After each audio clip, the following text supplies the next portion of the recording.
And welcome everyone back to Chaos Child as we enter, I believe it's session number 9 right now.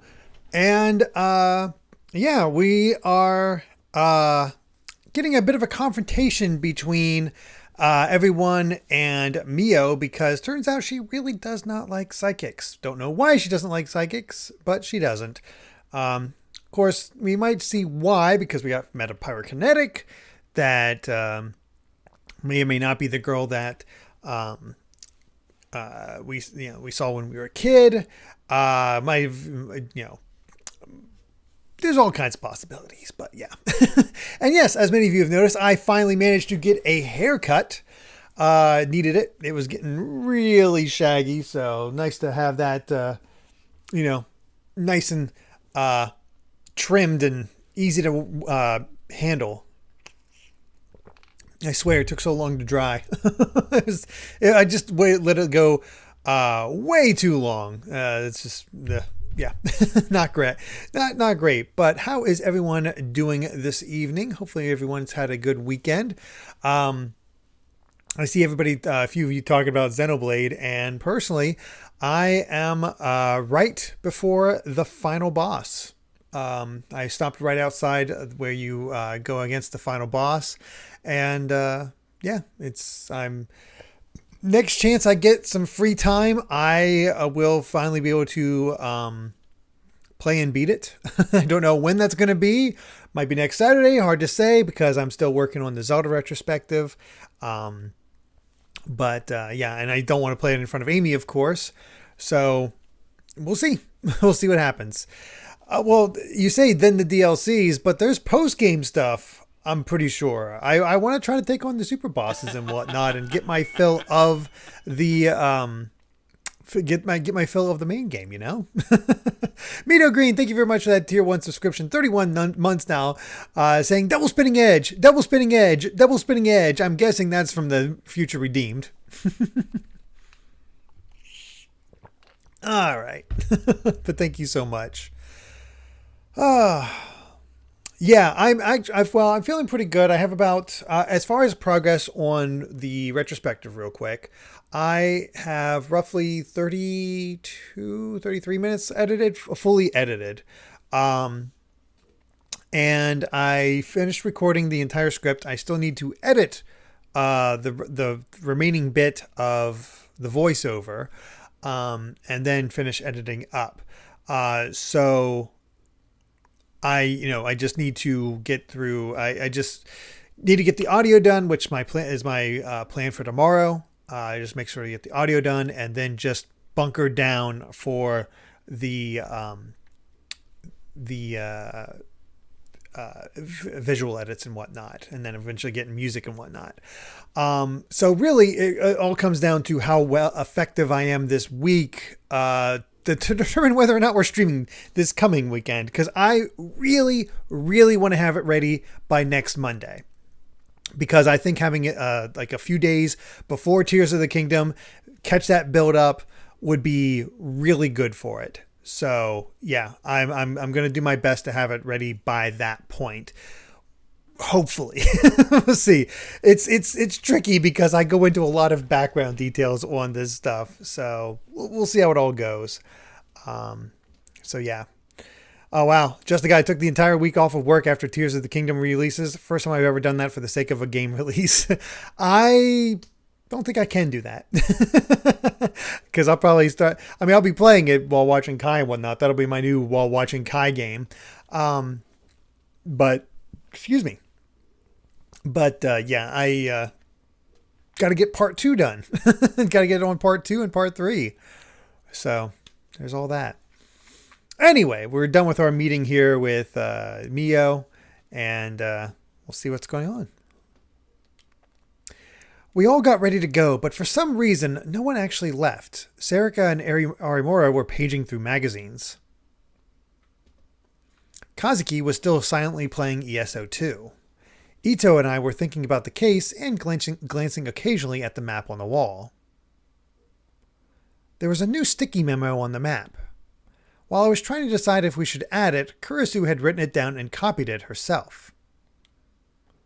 Her normally beautiful handwriting was a little unsteady. She'd probably been shaking as she wrote it. Senri Minamisawa, huh? Yeah. The girl in the ID card photo does look a lot like the one Arimura described for that sketch. Arimura looked up from her magazine. She was staring at me. She didn't say it aloud, but it was obvious that she was trying to tell me that she thought so too. I thought back to when we'd been attacked by the pyrokinetic. She was a lot older, but if the girl in that ID card grew up, she might look like that, yeah. Oh, no worries, everyone. After that Xenoblade retrospective for Xenoblade The Chronicles 3 and Future Redeemed, probably not. I don't think I need to do a addendum for those for quite a while. I'll put it that way. Then she was the one who attacked us? But that can't be. And hello, alas. If only we had some more solid information. Maybe that girl knows something. That girl? Yeah. I hesitated for a moment, but then realized that we weren't getting anywhere as things stood.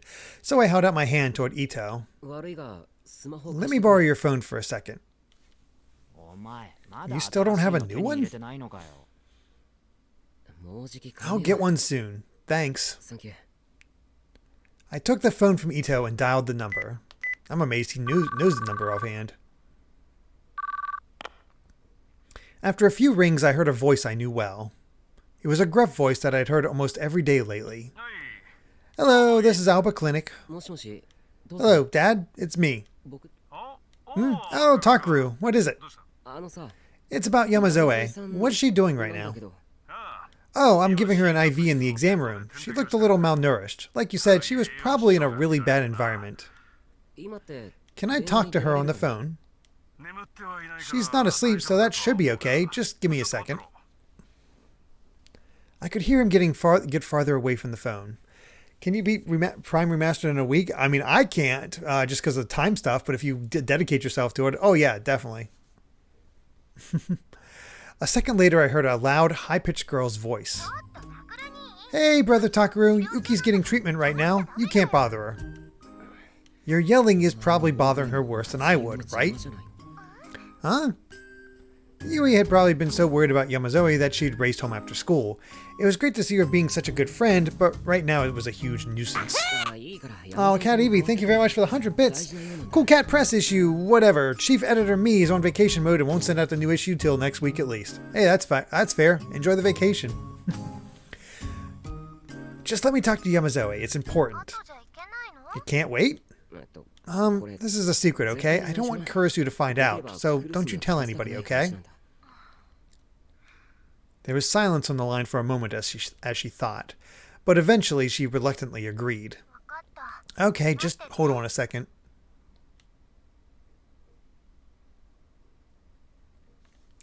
Since it was just me, she probably didn't feel the need to hit the hold button. I could hear doors opening and closing as she went to the exam room. There was some whispering, and then I heard another girl's voice. Hello? Hey, sorry to bother you. You're not feeling well? I'm fine. I said I was okay, but Dr. Sakuma and Yui were worried about me. I see. I was relieved to hear that she wasn't in bad shape. What I was relieved to hear that she wasn't in bad shape. What I was about to ask might be bad for her, mentally. Hey, do you know a girl named Senri Minamisawa? I'm sorry? Senri Minamisawa. According to the records, she went to the same facility you did until the Shibuya earthquake. She would have been, 6 years ago, so maybe around 12? Senri Minamisawa. That's right. Is there anything you remember about her, no matter how small? Minamisawa. Hey, Oscar, next weekend you're going to be busy with The Legend of Zelda and the Splatfest. That's true. Going with Wisdom. Nice choice. Hope it goes well. I hope there's still physical copies of Prime Remastered available, by the way, because I did ultimately choose Resident Evil 4 over that. So I'm like, oh, well, I hope I didn't miss out on getting a physical version of that, but if I did, oh well, at least I can still get it digitally. She seemed to be trying her best to remember. I saw that the rest of the newspaper club, not just Ito, but Serika, Arimura, and Kazuki as well, were staring at me and trying to hear the conversation. Hey, Jason Rocks. Yamazoe thought a little more before she spoke.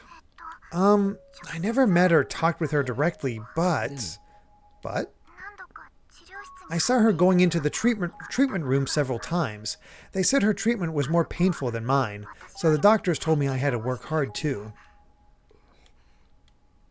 I remembered the experiments I'd seen as a little kid, and the tiny girl crying for help, and I shivered. But Uki had it far worse than I did. She'd actually been exposed to the same torture that Senri Minamisawa was. I'm sorry, but I'm sorry to make you remember something so horrible. No, I never thought it was horrible. I see. Is there anything else you remember? Oh, right. Minamisawa had hurt her leg, I think. Her leg? Yes, when I saw her, she was always dragging one leg. The doctors would always help her into the treatment room. Well, that confirms it. Supposedly, GameStop will have collector's editions of Tears of the Kingdom on release day. Oh, that's nice. I'm probably not going to bother because honestly, the collector's edition didn't seem that impressive. And thank you, Colux. Welcome to the chat. Dragging one leg. So I was sure she was getting treatment for her leg. Dragging her leg. Wasn't that the same thing the pyrokinetic was doing?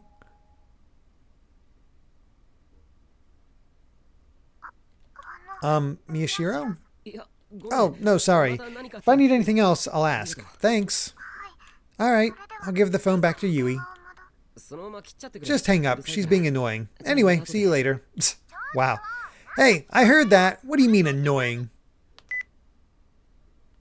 I hung up the phone before she could finish and headed it back to Ito. Then I looked at the map again. I saw the 2 notes that Kurosu had written in a trembling hand. Pyrokinetic found. The woman had Senri's ID card. Pyrokinetic killer might be Senri. Is that woman really Senri Minamisawa?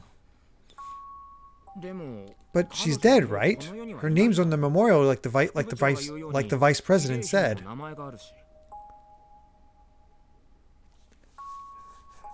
Oh, Amy, it ends when you get the shiny Armu, but it takes a while. Good luck.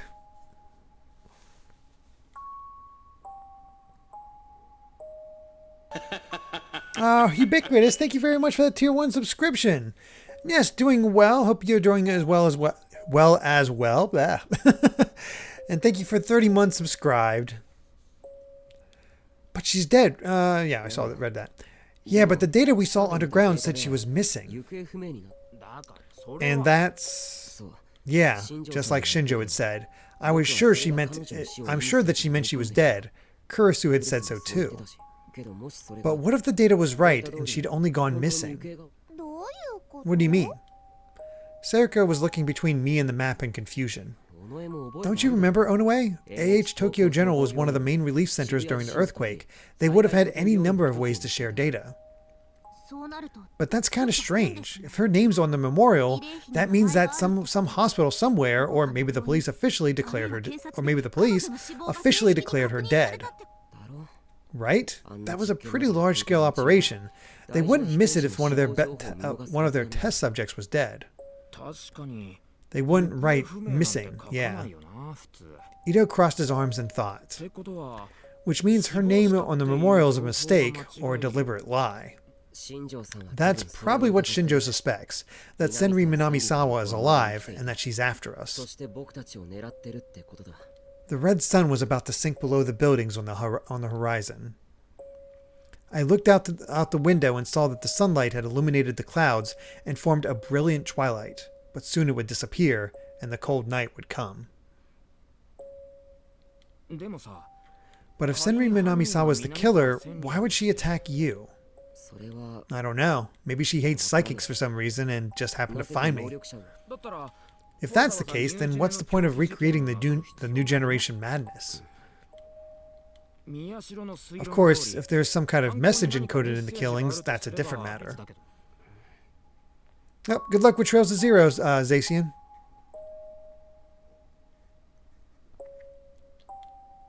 Some kind of message. Back then, when Senri Minamisawa had begged me for help, I'd left her there. I was just a kid. What could I do? No matter how much I told myself that, she probably wouldn't agree. She thought I was a ray of hope, and I'd left her there and ran.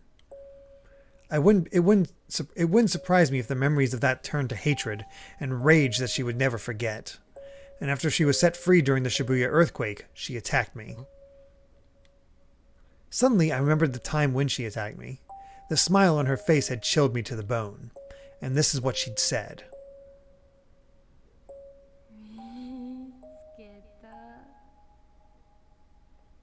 Really wish that was subtitled. Could it be revenge? Was this whole thing Senri Minamisawa's way of getting revenge on me? Damn it, that's impossible. I realized what I was thinking and slapped my hands against my cheeks to drive the thought from my mind.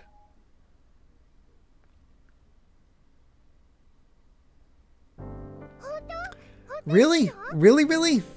Yup, just leave it to me. Yay, isn't it that great, Uki? You can stay here, he says. After we got back, Kurisu and I were met with some good news. Yes, thank you very much, sir. Oh, I told you don't need to be so polite. Shinjo had come here in the afternoon, and that's what he'd worked out. There were several reasons. First, Frisia couldn't keep her anymore, but due to her power, it would be difficult to give her to a normal orphanage. Second, Shinjo was taking a different route than the other officers on this case, so he said he couldn't give her to a police facility. And the most important thing of all was that this was what Uki wanted. Having her old friend Yui here seemed to be helping her a lot. Oh, I'm glad you enjoyed the Mario movie, lass.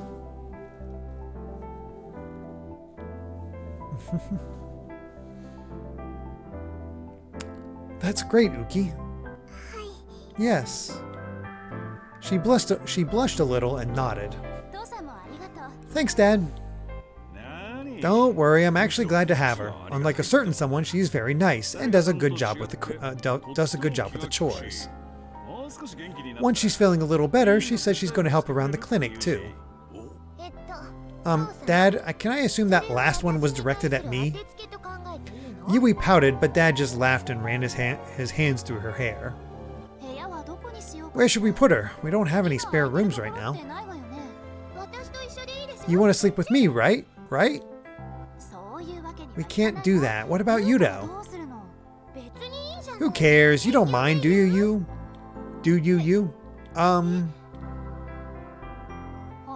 See? He does mind, so no.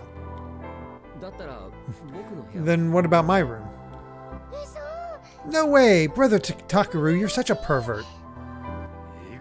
There's no way that's a good idea. No, that's not what I meant. Once this case was settled, I intended to leave. So I could sleep in the dining room or something and she could have my room. But Kurisu seemed to know exactly what I was thinking, and she poked me in the stomach. What? I'm not letting you just leave us again. The deal was that I'd only stay here until the case was resolved, right? And yes, lass, I did get a haircut. That's true, but I've told you a bunch of times that I don't think you've got any business living on your own. Dad suddenly slapped his hands together. Oh, I know. We do have a spare room. Huh?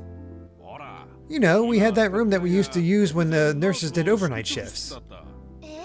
Huh? We use that as a storage room now, though. But that room gets a lot of sun, and I've been thinking that it's a waste to use it as a closet. Then you should have cleaned it out earlier. Kurisu sighed and turned to me. We can clean it out tomorrow. Help me with it, okay? Okay. Yudo answered cheerfully. But what do we do for tonight? Yui can stay with Uki, and Yudo can stay with Dad. Does that work? Yeah. Okay, I'll go get a futon ready. Can you help me? Okay. Oh, I can do it myself, ma'am. It's fine. You don't know where anything is yet, right? And stop being so polite. Yes, ma'am. So we're turning Yuki into a joker? I mean, maybe. And stop saying ma'am. Just talk normally. Try it, okay? Okay, but I'm going to help too. Yeah? Then let's both... Oh, wait a second. I stopped Uki before Yui could take her out of the room. What's wrong, Brother Takaru? Yamazoe, I talked to Shinjo, but I wanted to ask you one more time. I'm sorry? You really don't know where my smartphone is, do you? Smartphone? You know, like one of these. Yui took out her phone and showed it to Uki. When she saw it, she finally seemed to remember. Oh, the telephone that Shinjo showed me. I put it back where it fell. Do you know who picked it up? I don't. I'm sorry. I see. So it was just as Shinjo had said after all. Then who had my phone and the picture inside it? And how had they been able to take how had they been able to call Ito's phone? Brother Takaru, can we go now? Are you done talking? Yeah. Let's get ready for bed then. Dad, I can use the stuff from the clinic, right? Yeah, we just hung them up to dry and there should be one we haven't used yet. Also, there's the sheets. I know that. Oh, right. Uki, do you want to take a bath together? Huh? Yes, ma'am. I told you to stop that. Oh, okay. You're not allowed to take one with us, okay? I know that. Yui's really excited. Yeah, but I can understand. It's nice having friends. I'm so glad we're not doing a positive delusion because no, we don't need to see two supremely underage girls take a bath together. No thank you. Yui took Uki and Yudo out of the room. Are you okay, Kurisu? Why? You know, food expenses and stuff. We've got another person to take care of now. We'll be fine. Uki says she's going to help around the house, so it'll actually get easier. As for food expenses, as long as Dad works hard... Yeah, leave it to me. I'm going to hit the bathroom. Dad quickly ran out of the room to escape Kurisu's gaze. That man. She chuckled, but there was a kindness in her laugh. Oh, that's it. How is Miyashiro? Completely awakened. Shall I do it? More. Yes. More stuff from more regrets. Pain, jeez. Amy does not like Miyashiro. That's a yikes. Sunday. Arimura, Uki, and I got a full medical check at a hospital run by a friend of my dad's, just like Shinjo had suggested. And now the numbers, brainwaves, electrocardiographs, MRIs, and other images were lined up on Dad's computer screen. Of course, as a complete amateur, I had no idea what any of it meant. Kunosada was talking to my dad as if she were a colleague, rather than addressing him as the much older man that he was. Pretty much the back half of the game is completely devoid of delusions. That makes sense as things kind of come together. What do you mean you found something strange? I'm already pissed off that I have to do this exam and I'm supposed to meet with some friends today.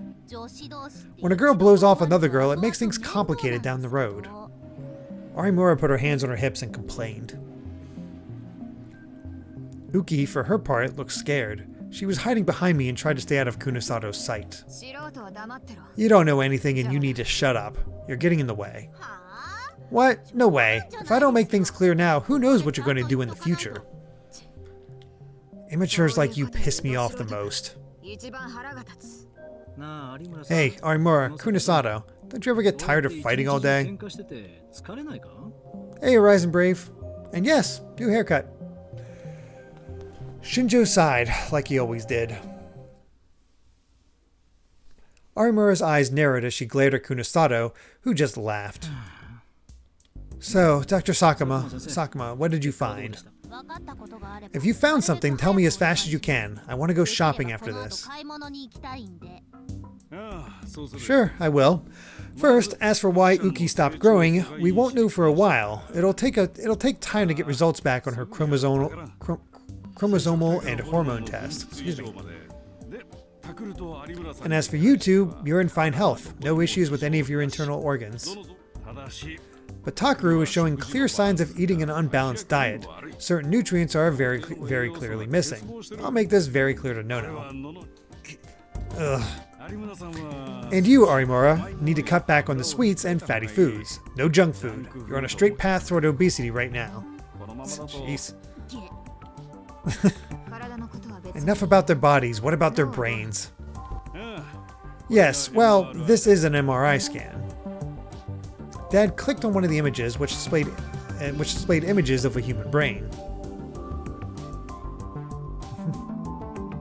Arimura must have found the sight of her own brain creepy because she looked away.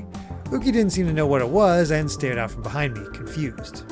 Kunosato clicked through the images slowly, checking each little part in turn, and then finally tossed it away. All three of them are negative, aren't they?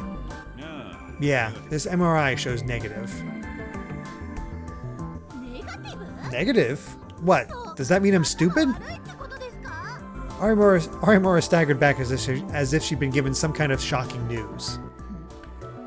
Yes, you're stupid. Extremely stupid. Wow.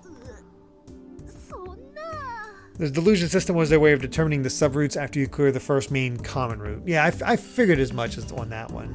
Plus, you know, now we have an explanation for the delusions and how they influence things in future playthroughs. Oh, no way. No, that's not what the word means. Dad chuckled a little. Kunosato, you're an even meaner person than I've been told. If she doesn't know what negative means, then I'd say calling her stupid is fair. I see what Shinjo's going through. Right? Shinjo gave Dad a tired smile. Don't worry. Negative in the medical sense is a good thing. It means there's no unusual symptoms. Huh? Your brain is completely normal. Oh, you scared me. Arimura sighed with relief, for once acting like a girl her age. Lately, I'd finally understood that this was who she really was. She once told me before that she was always trying to be the person that the people around her wanted her to be. So there's no relationship between the Gigalomaniac's power and the enlargement seen in the brain. I can tell you, at least, that I'm not seeing any issues with them on these charts. Decide for yourself what that means in relation to that Gigolo what's-it you're talking about.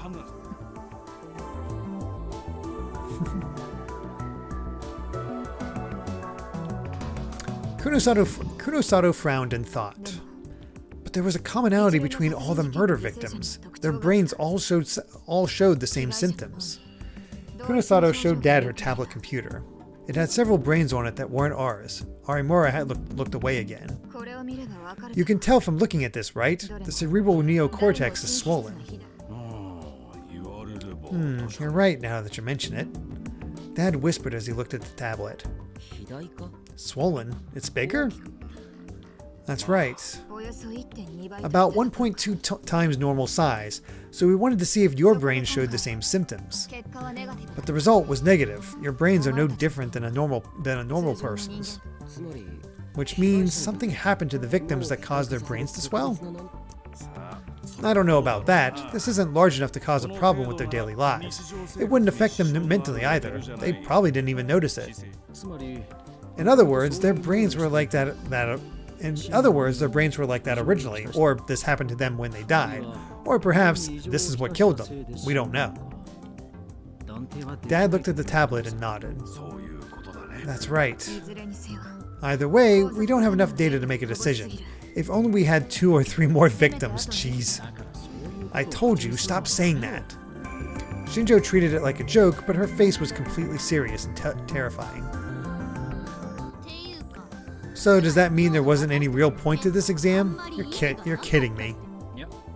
No, that's not true. Knowing that you're healthy and your brain is fine is a blessing, right? Shinjo tried his best to make her feel better, but don't say things to me that you don't mean. You were just thinking, this is why Arimura is such a hassle just now, weren't you? That's not true. Oops. Shinjo gave up and lowered his head. Sorry. Man, what a waste of a day off. I'm leaving. Can't lie from her. Arimura grabbed her bag and tried to leave. Wait a moment. But she turned around at the door when Kunosato stopped her. What is it? Help me with one more thing. I need your power. No. I told you, Kunosato, there's a right way to ask for things. But Kunosato ignored him. I want to ask Uki Yamazoe about her powers. What? Uki shivered and hid behind me. Dad saw her and frowned in a way that only I could notice. Then he said, I'm going to hit the restroom and walk past Arimura and out the door. On the way out, he whispered to me, I'm going to leave for a bit. Psychic powers are outside my field of study as a doctor. Just listening to this makes me think I'm going to go crazy. After Dad left, Kunosato looked at tiny little Uki with cold eyes. Yamazoe, you don't seem to know the details yourself, so just tell me what you know. Her harsh tone only scared Uki more, but I looked at her and nodded, and she tried her best to work up her courage. I think I have the power to make what someone imagines into reality, I guess. What someone imagines? Can that someone be anyone? Anyone near me? Can it be anything? For instance, if I imagine this coin. Kunosato took out a penny and showed it to Uki. It could be things like that, or not. What do you mean by not? I don't know how to describe it. Situations, maybe? Situations? Like, they want to be pretty, or they want something to happen. And that becomes real. Is it real? I don't really know. Could you do it now if you wanted to? No, I can't do it whenever I want to. Well, Arimura? Kunosato looked over, but Arimura just turned her head. Right, she's not lying, it's all true, I guess. So she subconsciously real boots the wishes and thoughts of other people. I see. That explains how she disappeared from Frisia. What Momose was thinking about got real booted. So her power could only real boot other people's thoughts and wishes, not her own. It was like her own life. She had no hopes of her own and only lived her life for the sake of others. In a way, it was a very sad power. Overpowered as heck. Yeah, definitely. She just can't control it. If it happens whether you want it to or not, then it's similar to Hine Arimura's power. The power itself is impressive, but inconvenient. Sorry, I'm inconvenient. So when did this start, Yamazoe? Huh? When did you get this power, is what I'm asking. Excuse me. Was it during the experiments in the underground facility? No, I was a bad student.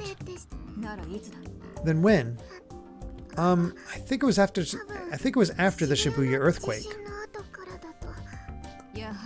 I thought so. Why's that? I looked into what they said, and what you found about the victim's past. When you put it together, they all awoke to their powers at almost the exact same time. So the earthquake was the cause. That's still just a theory, unfortunately.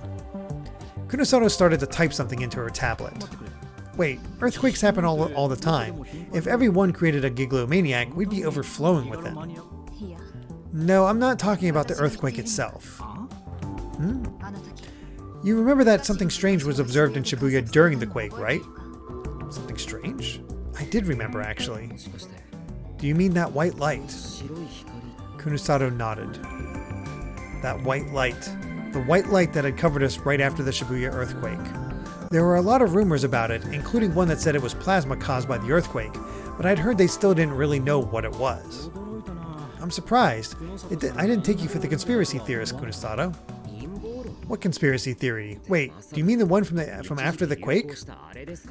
I was talking about a certain rumor that had gone around right after the earthquake.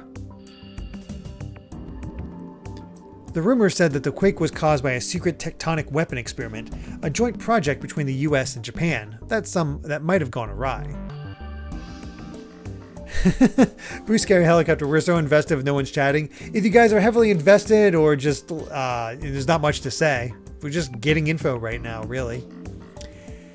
And that the mysterious light was caused by its explosion. And that Chaos Child syndrome, which was believed to be a form of PTSD, might actually be caused by the materials used in that weapon. The rumor was popular on @channel for a while, but people quickly got bored with it. By the time I had awoken from my coma, no one was talking about it anymore. Everybody's invested. Last is putting books on shelves. Yeah, I mean, that's why I read it all out, because, you know, I figured just so you guys can do other things while you're listening. Now it would be more accurate to say that instead of people getting bored, someone had done their best to erase all traces of it. At the time I found this strange and started looking into it outside of the internet. Despite the large magnitude of the quake, there had been no aftershocks afterward. All the damage had been concentrated in Shibuya, and the epicenter had been observed to be far too shallow.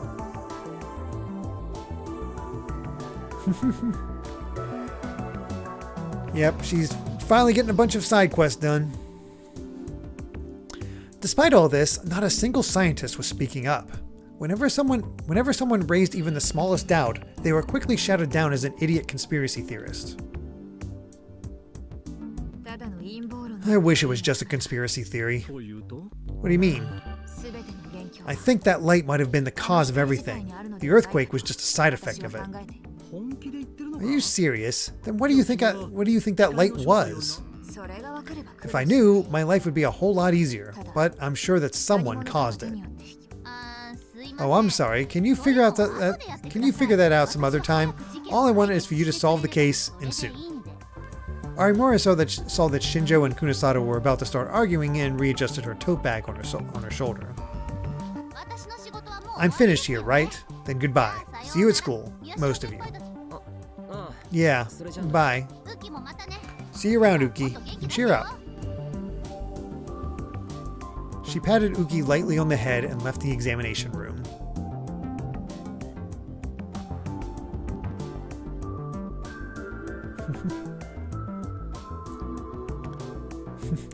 I'm tempted some night, probably not tonight, but maybe tomorrow night, just staying up a little bit later and finishing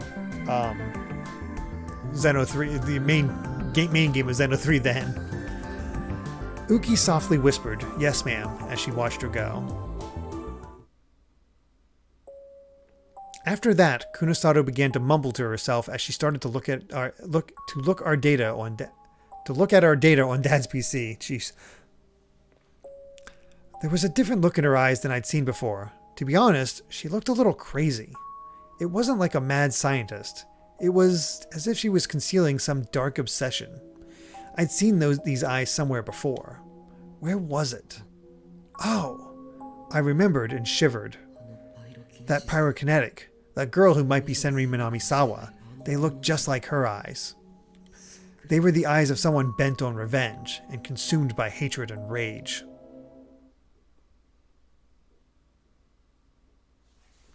And we keep blinking in and out. The Shibuya earthquake and the strange light. And the relationship they had with our powers. I rolled around in my bed thinking about everything that had happened. And then I thought back to the crazy look in Kunosato's eyes. She looked just like the pyrokinetic. Revenge, huh? Did Senri Minamisawa hate me for what I'd done that day? Did she still hate me even now? That's crazy. I was a little kid. There's no way she'd still be mad about something that happened so long ago. I tried to say it out loud to convince myself. But that pyrokinetic wasn't behaving like a normal person. It was hard to think she was sane. She was a beast, an animal without a conscience that was stalking the streets of Shibuya with bared fangs. At least, that's how she seemed to me. And the terrifying words she said when she saw me. She looked at me and she said, "I found you." Did I end up putting my life at risk and not even realize it? The more I thought about it, the more my blood began to run cold. If I'd known this was going to happen, I would have just listened to Kurisu to begin with. Wait, why am I acting so wimpy? I sat up on the bed. That's right, I had my power. Even if that woman was Senri Minamisawa and she was trying to kill me out of revenge, I wouldn't just have to sit there and let her. But what if she attacked me when I was with Kurisu? And what if things got so dangerous that I couldn't protect my own life or Kurisu's without killing her? Could I kill Senri Minamisawa right in front of Kurisu? I hear the DLC is around 20 hours at minimum. I almost leapt up at the sudden noise. The sound was from my new smartphone. I'd finally gotten a new one before I went to the hospital today. I'd totally forgotten. I remembered how Ito had gotten a call from my old phone after I'd lost it and hesitated a little. I looked at the screen, trembling. Serika Onaway. Oh, it's just Onaway. Hello? Oh, Taku. Hey. What's up? Are you in a bad mood? Did something happen at your exam? No, that's not it. Aw, Vanilla. Thank you so much for the raid. What have you guys been playing?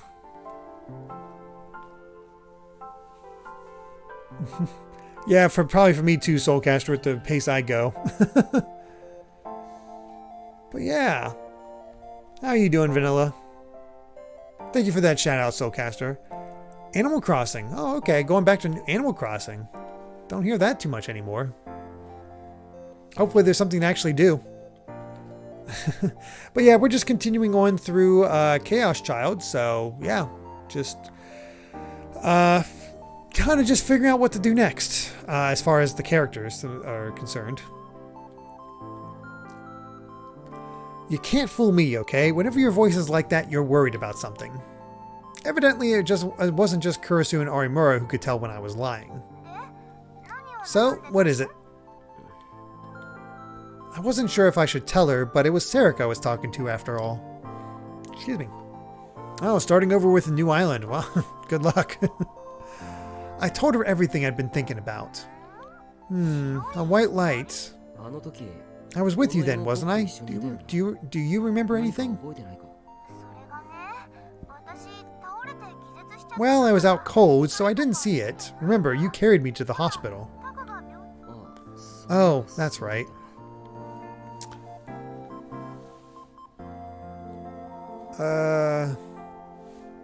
Wow. Gotta love a bot that's promoting, hey, I'll protect you from bots.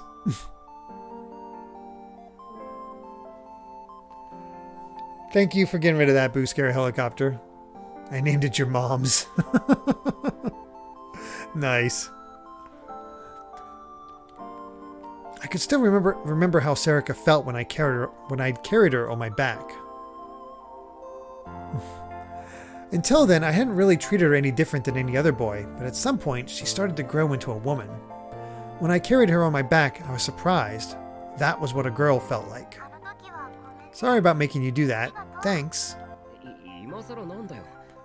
Why bring that up now? You know we're friends. It's nice to have an old friend, isn't it? Serika sounded happy, but the tone of her voice quickly dropped.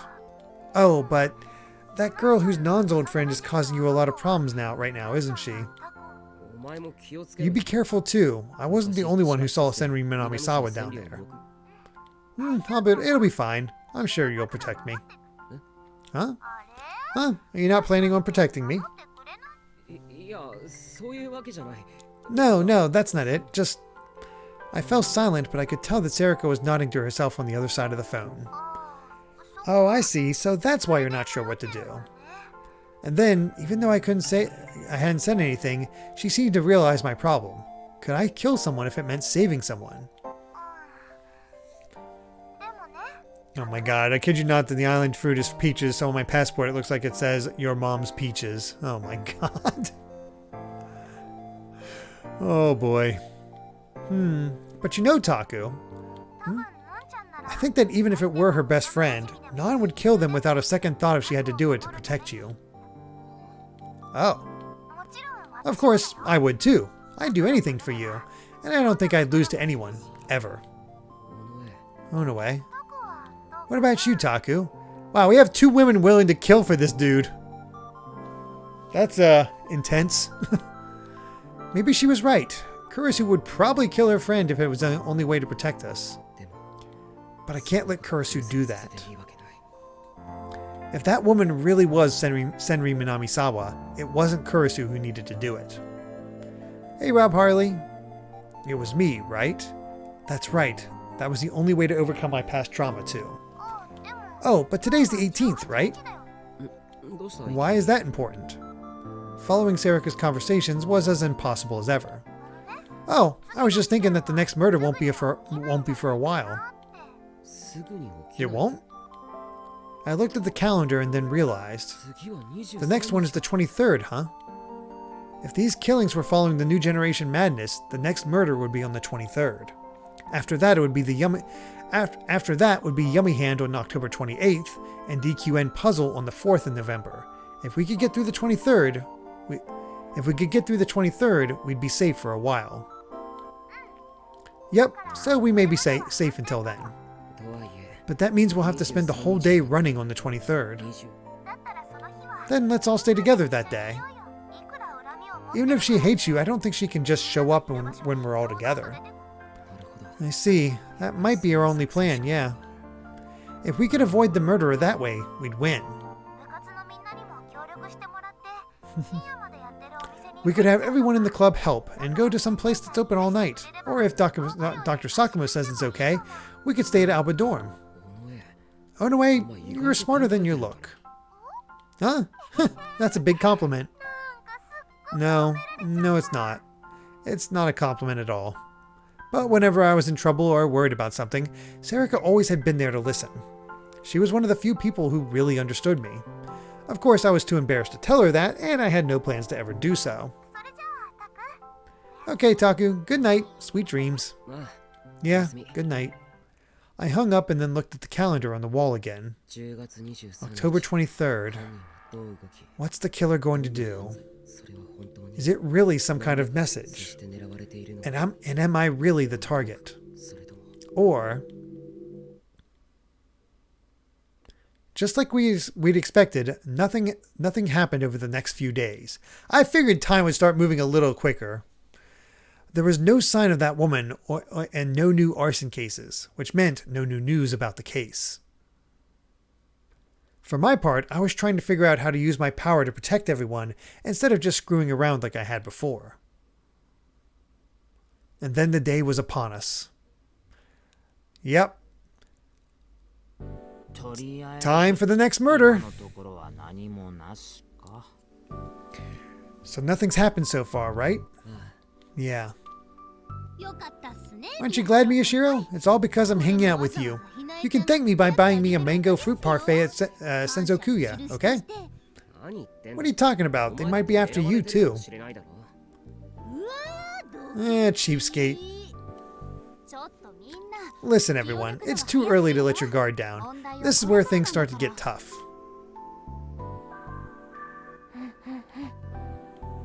Nothing had happened during school. We'd made sure that nobody was alone during break periods, and it had paid off. What is it, Yamazoe? Is it okay for me to be here? I'm not a student. Today is special. You're a psychic too, so they might come after you. That's right. Make sure you stay with us until today is over, okay? Yes, ma'am. Uki had seemed uncomfortable in this new environment all day. So what do we do now? People are starting to leave, so we should probably go somewhere else. Let's go to someplace in Shibuya that's open late. You guys don't mind coming with me, right? Oh, fine. but you're paying. Arimura, I might pay for the others, but you and I are going Dutch. What? You're mean. You're a demon. A devil. Call me whatever you want.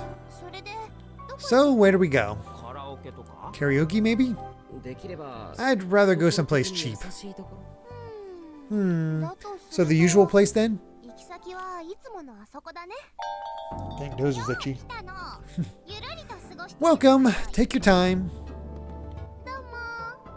Thanks. I still don't understand why this girl has I guess she a character from the previous game. Is that why she has a image? I don't know. You folks, huh? Sit wherever you like. We chose a seat by the window with a good view.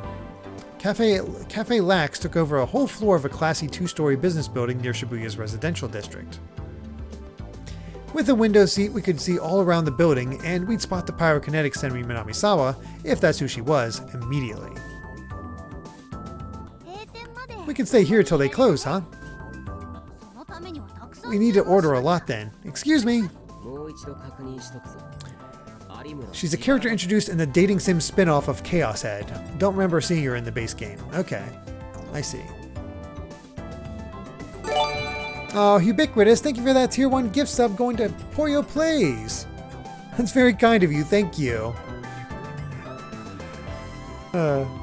Just saying this once more. Arimura, you're paying for yourself.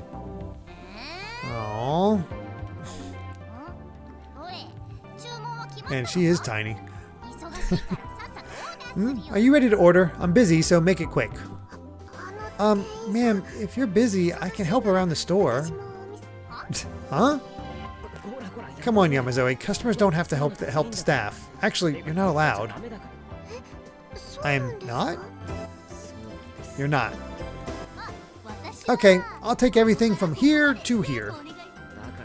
Arimura, don't try to order the whole menu when I'm not looking. I'm not paying for your bill. Aww. Wacky shenanigans. Ugh. Onoe, what's wrong?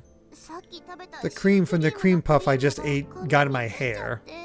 How could she pull that off with hair? Pull that off with hair that length? Hana, that's a big yawn.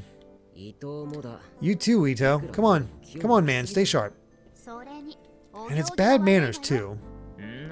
I can't help it. We've been here for hours just killing time. I am Groot. We'd been at Cafe LAX for 4 hours already. At first, everyone had been tense and alert, but it seems we were starting to hit our limits. Arimura and I seemed to be relaxing a little. If we were alone, we would have been afraid, but now we were surrounded by our friends. I only have shoulder length hair and get food in it all the time unless you pull it back? How? I mean, I guess it makes sense if it falls in front, so yeah, I guess that makes sense.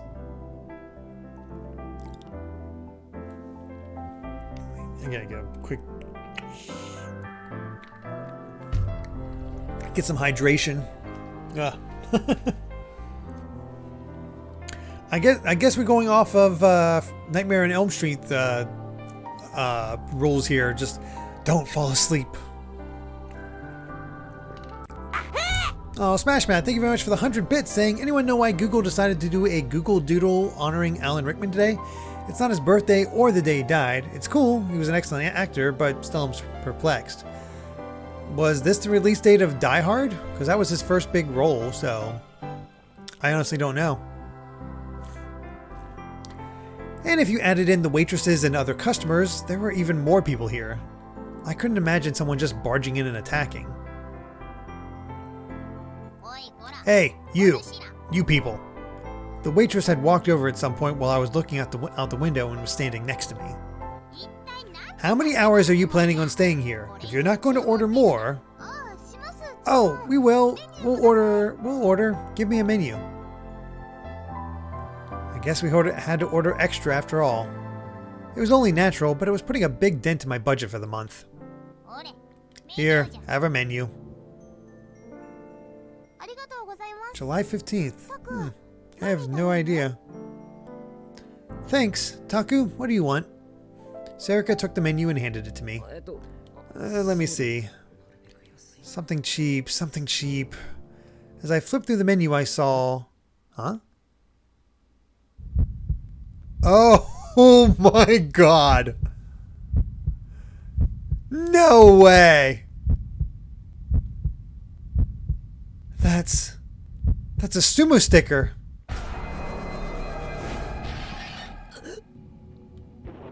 I felt horribly dizzy and my eyes started to go blurry. I felt bad. It hurt to breathe. Oh, it's the same as that night. The 11th Rorschach, which had tortured Arimura and I on the night we were attacked by the pyrokinetic, was right in front of me. Everything started to go dim. No, not now. Stay strong. Don't lose it.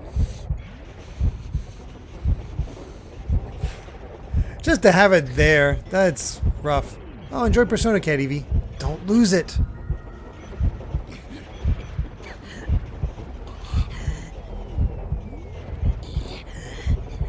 He's not sounding so good.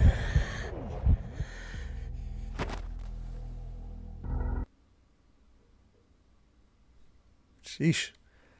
Okay, I managed to get a hold of myself. What? Where did everybody go? That made no sense. How? Kurisu? Onoe? Ito? Where? Kazuki? Arimura? Yamazoe? They were gone. Not only my friends, but even the waitress had disappeared. Everybody was gone. This can't be happening. Hello? Is anybody there? I called out to the back of the cafe, but there was no sign that anyone was there. If this is actually happening, I'm going to predict Yamazoe's power activated without warning. Damn it, what's going on? This sound. This sound is... All the sound had disappeared from the world. The music that had been playing in the cafe was gone, and so were the sounds of the cars that sometimes passed by on the road. There was nothing but strange silence and dark gloom. I could only hear one thing, that terrifying sound. She was getting closer. The footsteps were coming up the stairs to the cafe.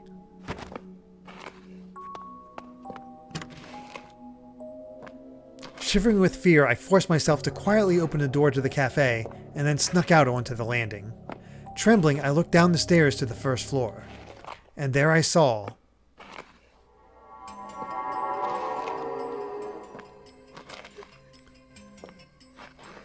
That's...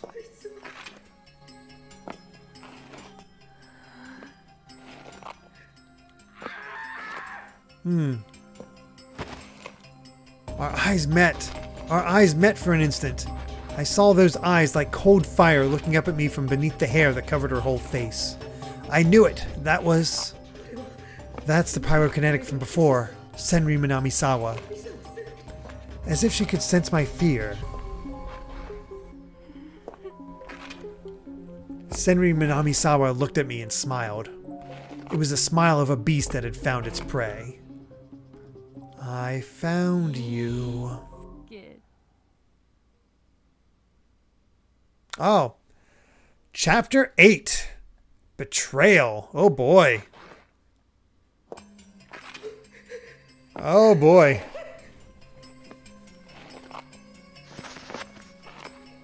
Four chapters left. I gritted my teeth to keep from screaming and ran back into the cafe.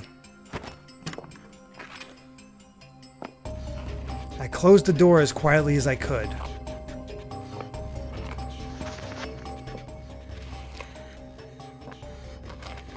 I'm scared. I'm scared. I'm so scared. She's going to kill me. She's going to kill me. She's going to kill me. She's going to kill me. Senri Minamisawa is going to kill me.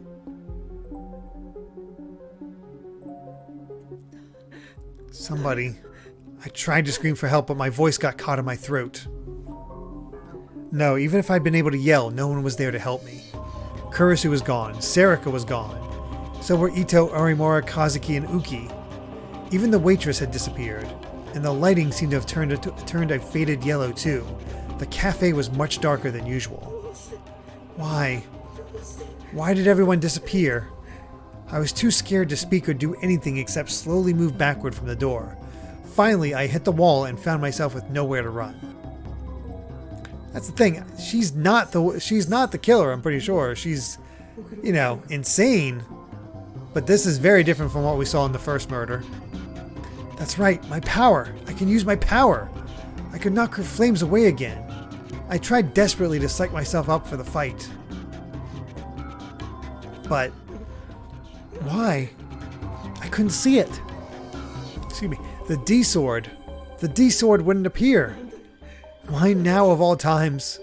No matter how much I tried to concentrate, the terror won out, and the D-sword refused to appear.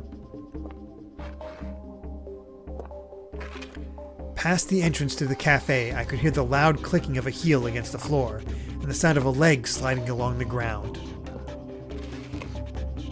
Just a guy, gotta say, my reading of Japanese names is very impressive. I've watched a lot of anime, and I think I got a tip where just the way you sound it out. Oh, the reason they're celebrating Richmond is that it was his Broadway debut. Okay. She was bringing me merciless death. No, there has to be somewhere to hide. I looked around and saw a door on the other side of the kitchen. It was the employee bathroom. I was secretly in it. No, definitely not. You know, problem with picking this place as a hideout. Not really a good escape route. I flung myself away from the wall, ripped open the door, and went inside. Then I locked the door with trembling hands. Yeah, it's not really going to help, dude. It's fire. There were no windows in the bathroom. I'd run inside without even bothering to turn on the lights, so it was pitch black. In that cramped, enclosed space, my heart started to pound fast, and my breathing became heavy. She was going to hear me. I needed to be quiet. I put my hand over my mouth to stifle the sound. It hurt to breathe, but if I couldn't be quiet, she'd find me and kill me. Senri Minamisawa's footsteps finally reached this floor. And then she stopped suddenly, and there was an eerie silence. I could almost sense somehow that she was looking for me. Just go away. Leave me alone. Although, now that I think about the way these powers work, if she doesn't see him, she can't cast it. But if she knows he's in there and can still sort of, it doesn't need eye contact to cast a vision, then he's screwed. I prayed, but it was a waste of time. She came inside the cafe. The footsteps started again. Slowly, slowly. She's here. The woman slowly moved around the cafe. I could hear her dragging her leg from one side of the cafe to the other, as if she was toying with me. Each time she moved, she knocked glasses and cups to the floor, where they shattered. All I could do was try not to scream. I remembered all the horrible ways the other psychics had died. Don't look at me, leaky noise, revolving dead, Gatsuan death. Was that going to happen to me too? No, I don't want to die like that.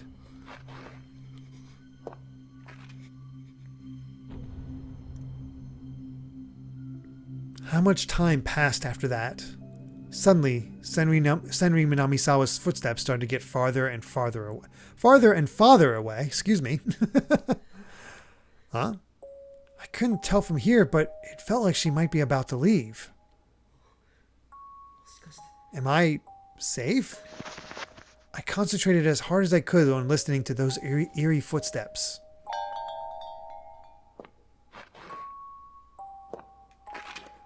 I could hear a door open and close, and then that awful dragging sound again, this time going down the stairs. And soon, There was no sound at all. I panted in relief. I did it. I made it. Now I wouldn't die in the new generation mad. Oh, now he's screwed. Now he's screwed if we're getting the knocking. Suddenly, there was a knock on the door. It was so utterly unexpected that I couldn't stop myself from screaming. The knocking stopped for an instant. I could sense that someone was looking at me from the other side of the flimsy door. This can't be happening. She just went down the stairs. The knocking started again. It's that same knock. The same one I heard at the hotel. And slowly, but steadily, it continued. The interval between each knock was identical and mechanical. Knock, knock, knock, knock. I tried to get as far away from the door as I could. But the bathroom was tiny, and there was nowhere to run. Damn it. Fine. You want to fight? You can have one, even if I can't use my power. I won't let her just kill me. I'll catch her my damn self. Could I beat a pyrokinetic with my bare hands? The thought flashed through my mind for an instant, but I didn't think I could take the terror anymore. I was at my limit. Take this! I screamed, unlocked the door, and slammed into it as hard as I could. The bathroom door opened with a bang. And back into reality.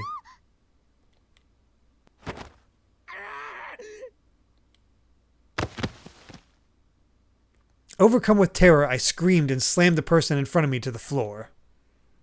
But... what are you doing, Takaru? At the last minute, someone grabbed my head from the side. I smelled a pleasant scent that I knew well.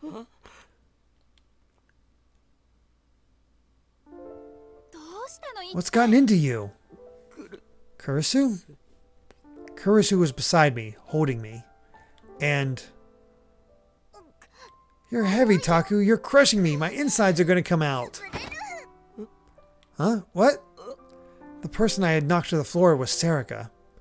Any more and I would have hurt her. Wow, Miyashiro, you're so bold. Trying to take her first time here? My God. I'm not. And anyway... I shook off Kurisu's arm and stood up. Where is that woman? That woman? Everyone looked confused. Sarika stood up, rubbed her butt, and started to look around the room. Which woman? She was just here, the one who tried to kill me. Wait, where have you been? Huh? We've been here the whole time.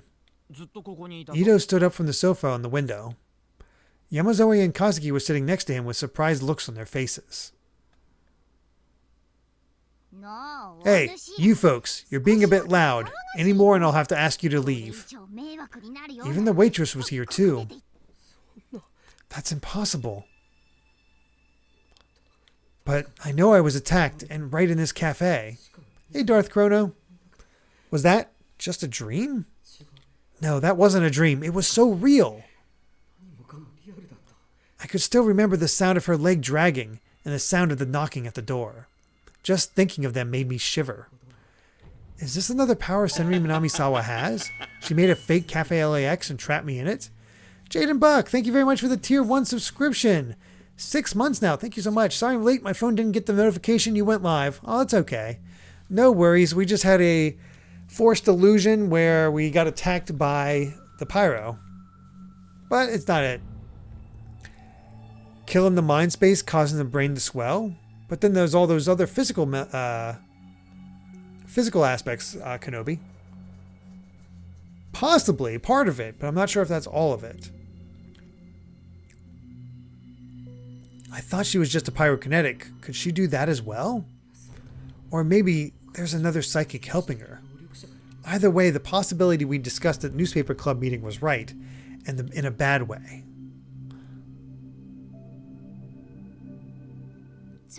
Wait, are you okay, Takaru? You're really sweating. Kurisu took out a handkerchief from her pocket and started to gently wipe the sweat off my forehead. But suddenly her hand stopped. She looked at me, her face pale. Takaru, there's blood coming out of your eyes. Huh? I put my hands up to my eyes, surprised. I think Kenobi might have the right of it. When I tried to rub them, I felt something slick, and when I looked at my hands, they were bright red. I could see my blood on her handkerchief too. Had I been so scared and tense that the blood vessels around my eyes had burst? What happened? Are you okay, Miyashiro? Yeah.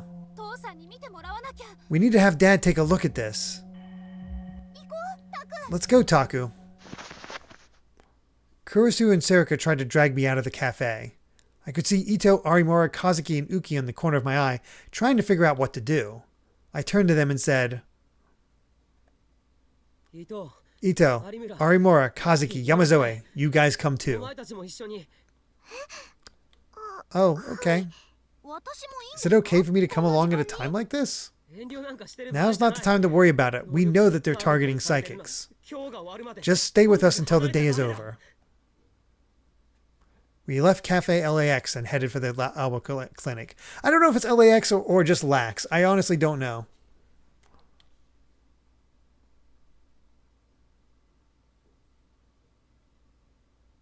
No problems with your eyes. Retinas look good and blood pressure is normal. Dad nodded as he looked at me.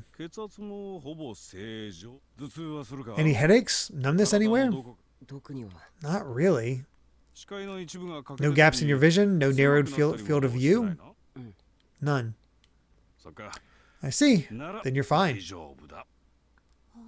Really? Take a closer look. Kurisu was sitting next to me, worried. You keep saying that. But there are blood vessels on the back of the eyelids, and once in a while they can burst, especially under great stress, excitement, or strain. Does that ring any bells, Takaru? I remembered the attack at a Cafe LAX and shivered.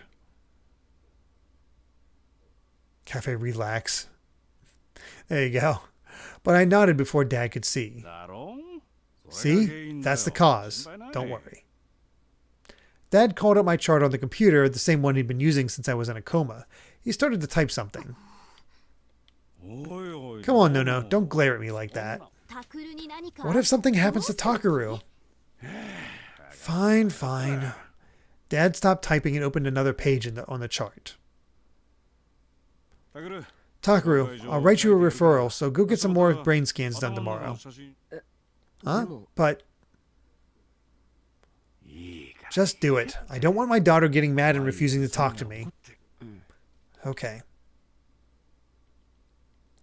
Dad wrote me another referral to the same hospital as before, which was finally enough to satisfy Nono.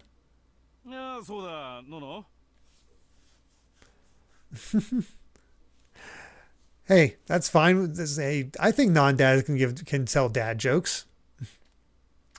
Oh, right. No? Don't forget that you're still recovering from an injury, too. Oh, yeah, you're right. I'm sorry. As long as you understand. Dad smiled. Kurisu and I thanked Dad and then went up to the dining room where the rest of the group was waiting. Oh, Uki, I'll have some apple tea. Me too.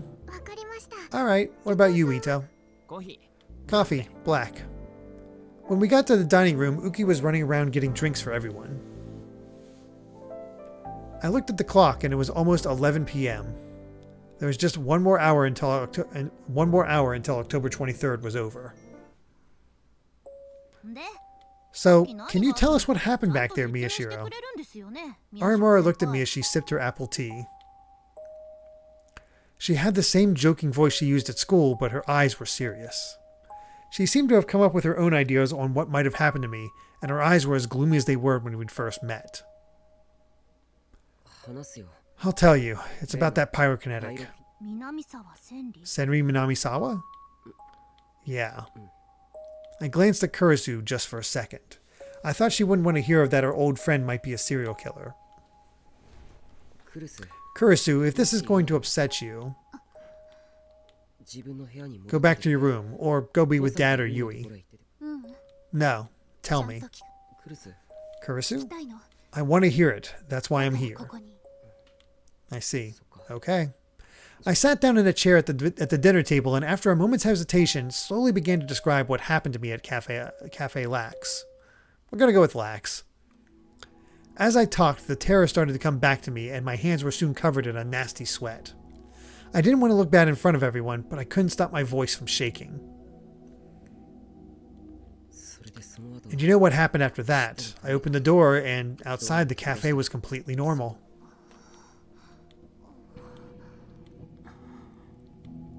There was silence for a moment after I finished. Arimura especially seemed to be lost in thought. That was, of course, because Senri Minamisawa was probably after me, her, or Uki. I'm not letting her kill me.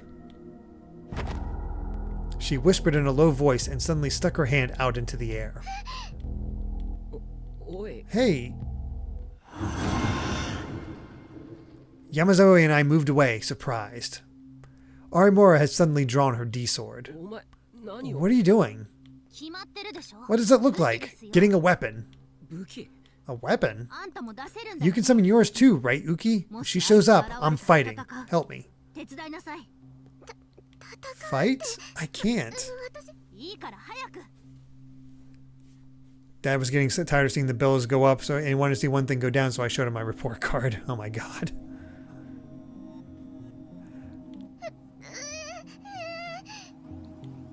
Uki tried to shake her head no, but when Arimura glared at her threateningly, she bit her lip. And then she reached out her hand.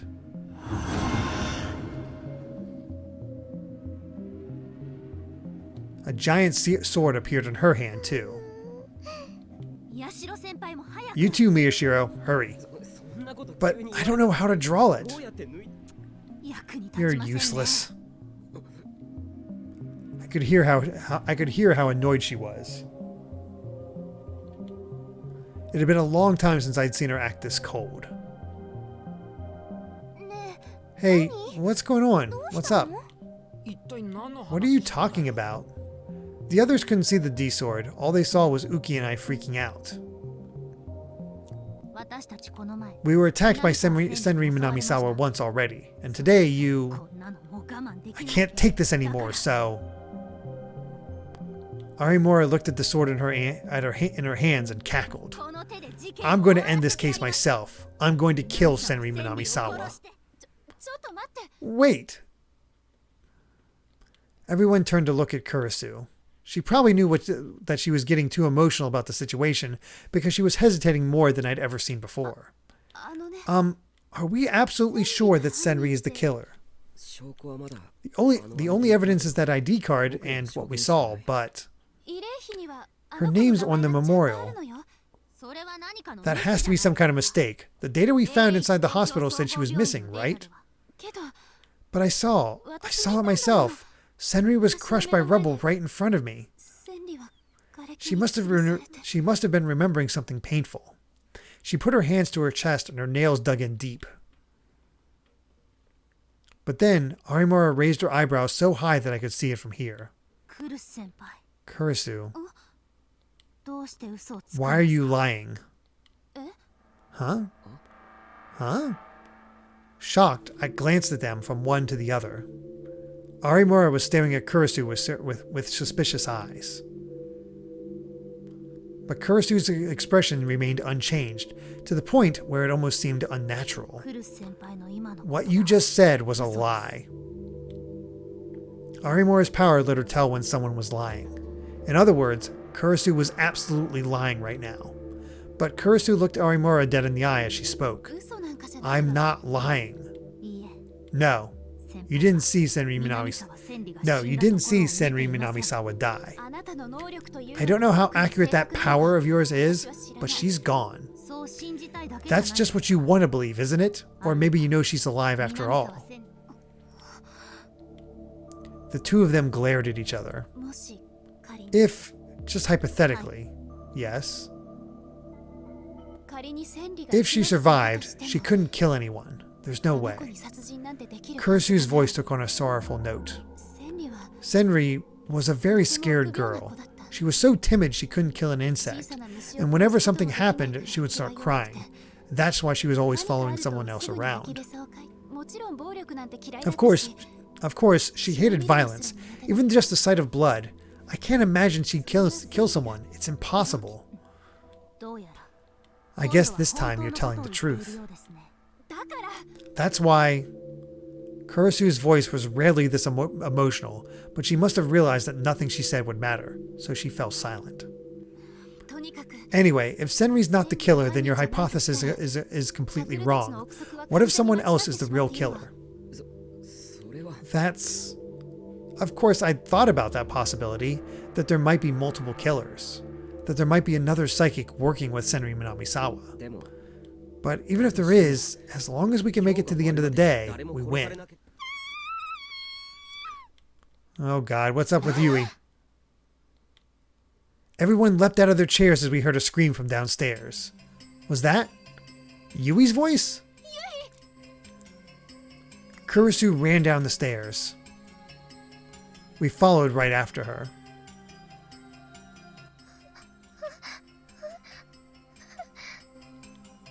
Yui had fallen backwards onto the ground near the front desk. Her face was pale and her jaw was chattering. Yui, what's going on? Yui, are you okay? Yui? Yuto and Dad grabbed her and held her tight, but she was still shaking. The terror had completely consumed her. What happened, Yui? Big sis, no. Get a hold of yourself. Kurisu grabbed her by the cheeks and yelled. I was going to bed, and then I went to say goodnight to Dad. Good night. Don't work too hard, Dad. Why not go to bed? If you think I'm working too hard, go complain to Nono. Thanks to her, I've got to do extra work. Big sis Nono acts totally different when it comes to brother Takaru. You got that right. Anyway, night. Yeah, good night. And then I left the exam room to go back upstairs. And then I heard a sound from the front door. We still didn't hear what the others saw when Miyashiro was having his little freak out. Someone knocked. I thought it might be a patient who needed help, so I answered. I'm sorry, we're closed for the day. If you really need help, I can tell you where to find a hospital that's open 24 hours.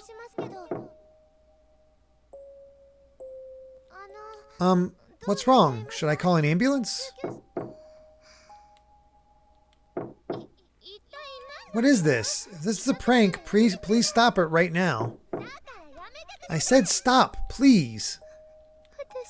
I got really scared, but outside. I looked outside. Oh God. Oh my God.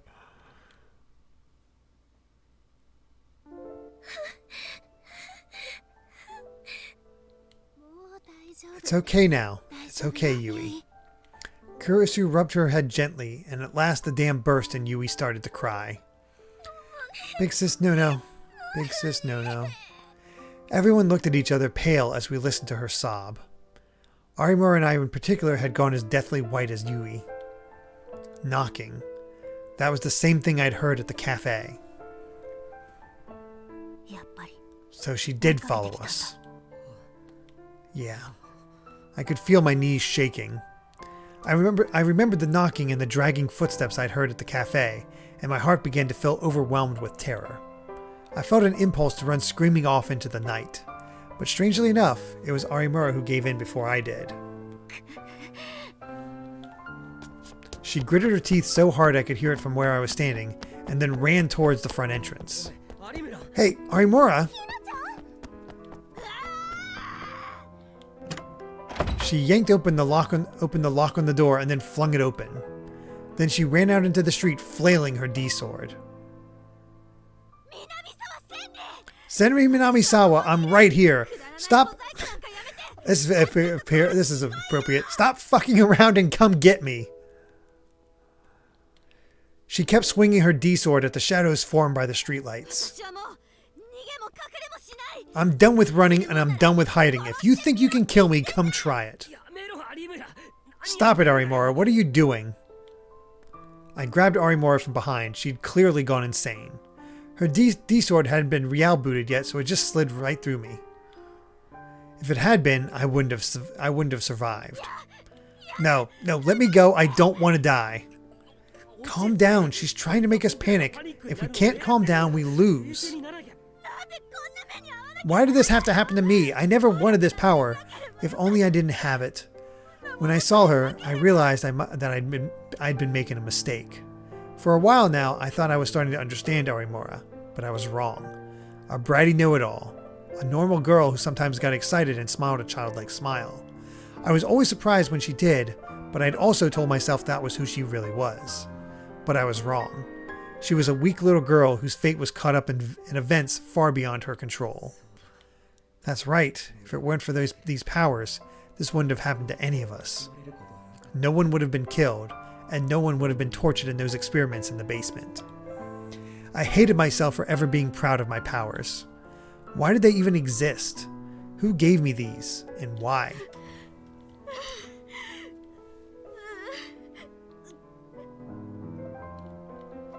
Arimura's body was shaking as I held her, and pathetically enough, I was shaking every bit as much. Hey, Miyashiro, Arimura! Ito ran up to us as we sat on the side of the road. Sarika, Uki, and Kazuki ran after him. Are you okay? Yeah, we calmed down, thankfully. I lied so as not to worry them. Anyway, let's get back inside. We could be attacked at any minute. And then Ito cut me off and showed me his phone. I flinched away. It's not another phone call, is it? Ito must have guessed what I was thinking because he quickly shook his head. No, look, Miyashiro. Huh? I stared at the phone. It had the usual wallpaper, the usual apps. There was nothing out of the ordinary. Did you notice? Anyway, let me see yours. Okay. Sarika took her phone out of her pocket and showed it to me. It showed the same thing that Ito's did. The present time and date. 12:03 a.m. October 24th. October 23rd was over. Are we saved? Arimura swung her head around and yanked the phone out of Sarika's hands. Her fingers were shaking too much to read what it said. She stared at it again and again, and then...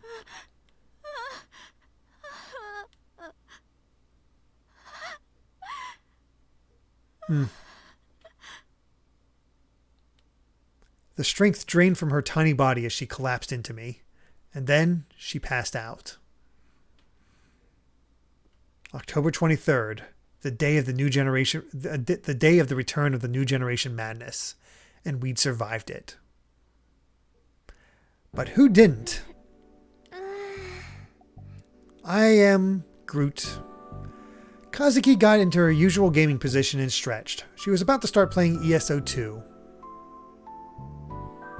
I chuckled as I opened the lid of my lunchbox. Everything was returning to normal. Inside the lunchbox was a sandwich that Kurisu had made for me. Morning had come. It was a Saturday, but it was the one day of the month we went to school on weekends. We'd gotten some sleep at Albert dorm, then taken showers and come to school. Yui and Arimura still hadn't woken up and were staying at the Albert Clinic. But neither of them seemed hurt, and Kurisu and Uki were staying home to take care of them. For my part, I'd skipped out on morning classes to stop by the brain doctor that Dad had referred me to. The results had been the same as Dad had said. No abnormalities in the blood vessels in my brain. When I told Kurisu over the phone, she sounded relieved. Now then. I wasn't feeling hungry, but I didn't want to let the sandwich go to waste. I took a little nibble of it as I stared at the board on the wall. Is this really over? Is the return of the new generation madness all done? The net had been in an uproar last night. No, it still was, but not because something had happened. In fact, the uproar was because nothing had happened. I checked a bunch of different places, TV, radio, and even the newspaper, but nothing happened on the 23rd that would make you think of the new generation madness. No murder. Look at that. There were all kinds of rumors going around the net. This included a weird conspiracy theory that the killer had been captured, but because he was the son of a major politician, they couldn't go public with it. But most people thought that the return of the new generation madness was over now that nothing had happened on the 23rd. Are they really giving us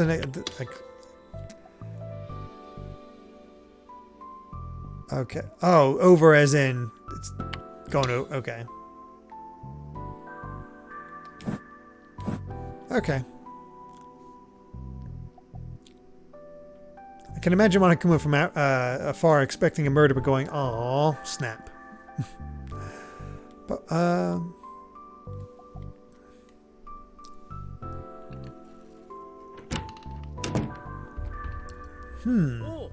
Oh, Miyashiro, you done at the hospital then?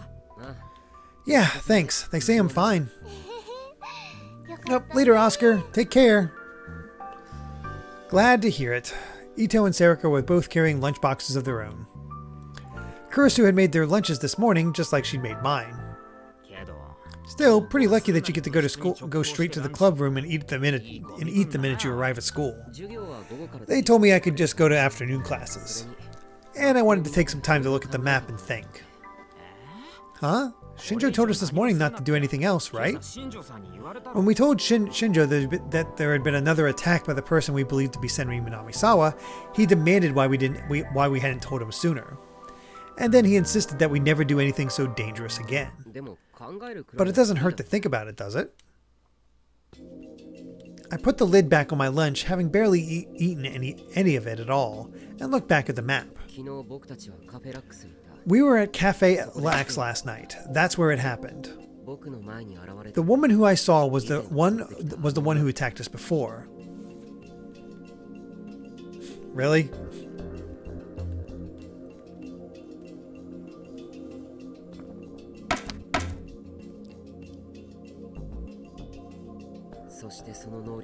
And she was a pyrokinetic.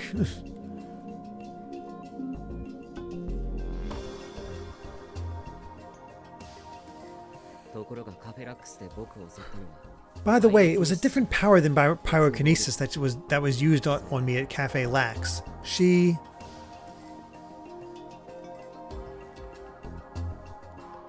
showed me a delusion of being alone. Gameplay Q&A padding. Let's go.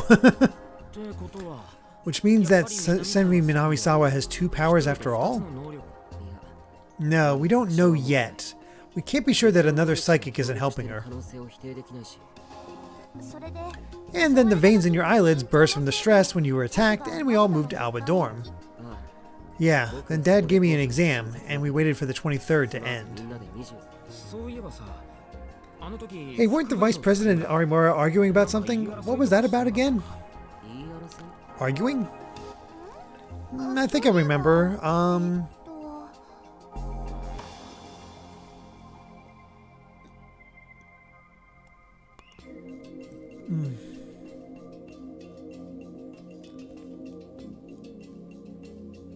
Nuno said she didn't believe Senri was the killer. I was looking for believe Senri was dead. That's right. Non said that Senri Minamisawa definitely wasn't the killer. I'm expecting Senri to have a twin. Because I keep seeing another girl behind her when it could be a mirror, but I also have always wondered if it's like two girls there. Kurisu said that she wasn't the type of girl who could do that. She knew because they were friends. But then Arimura said that she was lying. What did that mean? What Arimura said was a lie. What Arimura said was a lie was...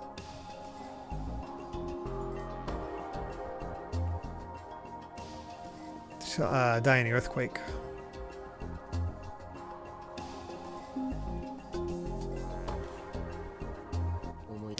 I remember, Kurisu said that she saw Senri Minamisawa die right in front of her, but that was a lie. In other words, Kurisu didn't see her die. I'm sure Nan didn't like the way we were treating her best friend as a serial killer. She probably just came up with her lie really quick. Well, I can imagine how she feels. Yeah, you're right.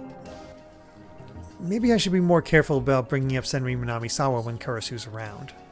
I stuck a paper up on the board.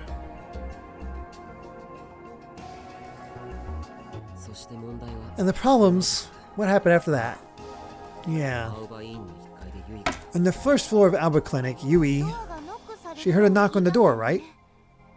It's like we just didn't get through going over this. It was the same thing I'd heard at Cafe Lax, that woman's knock. And Yui had seen a terrifying sight. Even I was scared at the cafe. It must have been hard for Yui since she didn't know anything. Yeah, that's right. Fortunately, Yui didn't open the door. She quickly shut and locked it and saved us at the last minute. But if she'd opened the door all the way... Huh? No, wait. I looked up from the map toward the ceiling. Something seemed very wrong. Huh? What's wrong, Taku? Did you remember something? Serika and Ito looked at me, confused. No, something's bugging me. It feels like we missed something really important. What? Hmm? Even Kazuki was surprised enough that she turned away from ESO2 to look at me. Something important? Yeah, so much happened last night with Arimura freaking out and me panicking that I didn't notice, but... That's right, what was I just thinking now? If Yui had opened the door... Of course, in all the cases we've seen so far, that means she'd end up a victim. But that also means... That means... I looked at the map again. I've said this before, but all these cases have one thing in common. Which is... the victims. The victim in the Don't Look at Me case, for instance, he was... And then the Leaky Noise case, and then the victim in the Revolving Dead case, and lastly the victim of Gatsuan Death, the murder that happened at the school. That's right, all the victims were psychics, no one else has been attacked. That's why Arimura, Yamazoe, and I were always so cautious, and in fact, at Cafe Lax, I was the target. But Senri Minamisawa, when she appeared at Alba Dorm, tried to attack... Gee, I wonder...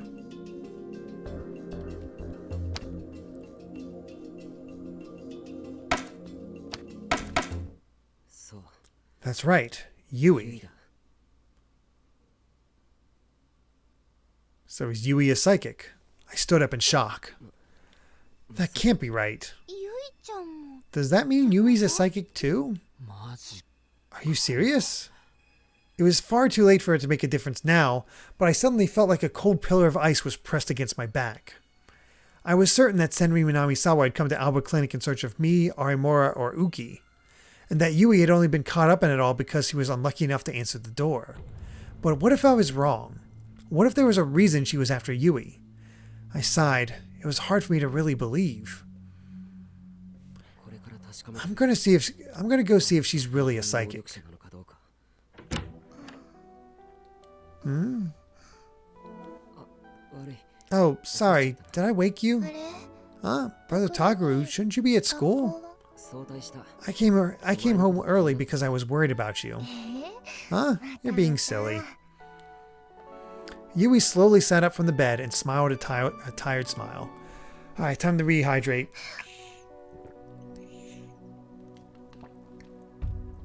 That is a good question, Soulcaster.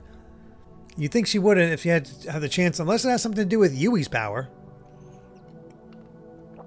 I don't know.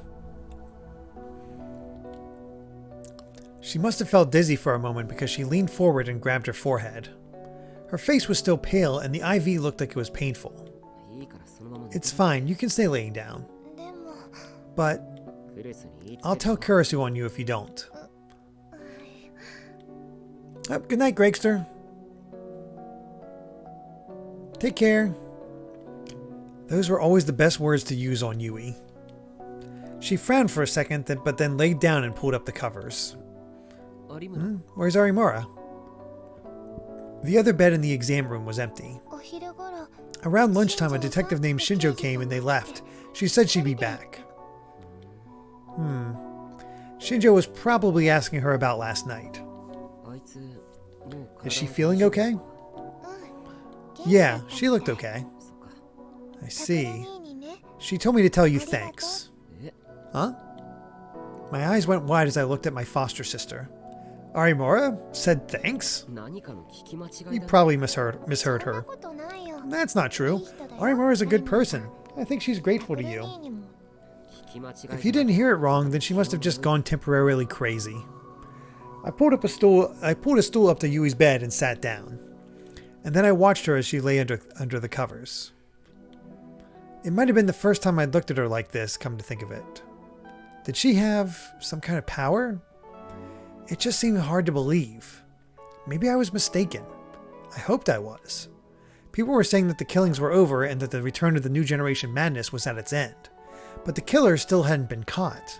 The idea of the killer being after not just me, Arimura, and Uki, but also Yui was too scary to contemplate. Huh? What's wrong? As I tried to figure out the best way to explain things, I heard a very uncomfortable voice. She must have noticed I was staring at her silently. My sister was looking at me in confusion. Huh? Well... Oh, Takaru? Welcome back. It's not time for him to be back, is it? Kurisu was standing at the door holding a tray with a bowl of rice porridge.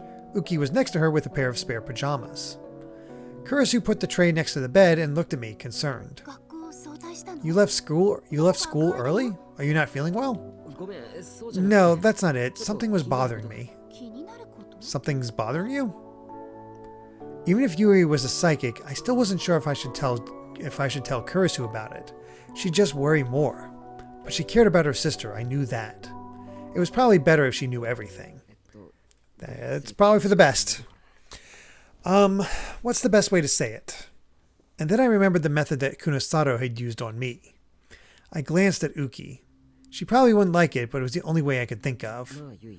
Hey, Yui. I know you probably don't want to remember a lot about last night, but... Did you see Arimura and Yamazoe holding something in their hands? Huh? Kurisu and Uki were shocked too. What do you mean? Did you see them holding things that looked like swords? Swords? Hey, Takaru, what are you saying? Kurisu grabbed me by the arm. She couldn't see the D-sword herself, but she knew exactly what I was asking. Yui, you didn't see anything like that, right? No, I didn't. Nope. Yui must have been surprised by Kurisu's sudden outburst. It was obvious she was telling a lie. I could see from the look on her face that she thought she'd see something she wasn't supposed to see. Yamazoe, I'm sorry. Can I ask you to do something I know you won't want to do? If Yui is one, I'll have to protect her too, until the bad guy is caught, just like I'm protecting you and Arimura. Okay. Uki was surprised, but she seemed willing to help her old friend. She put the pajamas on the bed and stretched her hand out into empty air. Yui, watch carefully, okay? Huh? What's going on? Uki, no, don't! Kurisu let go of my arm and grabbed onto Yui, as if she was trying to stop her from showing it to Yui. Kurisu, I'm sorry, but we have to know before it's too late, so... You can see what's in Yamazoe's hands, right, Yui? Uki slowly drew it out of thin air, as it shone with a light no normal person could see. It was the weapon that connected reality to the Dirac Sea and its ocean of negative energy, the D-Sword.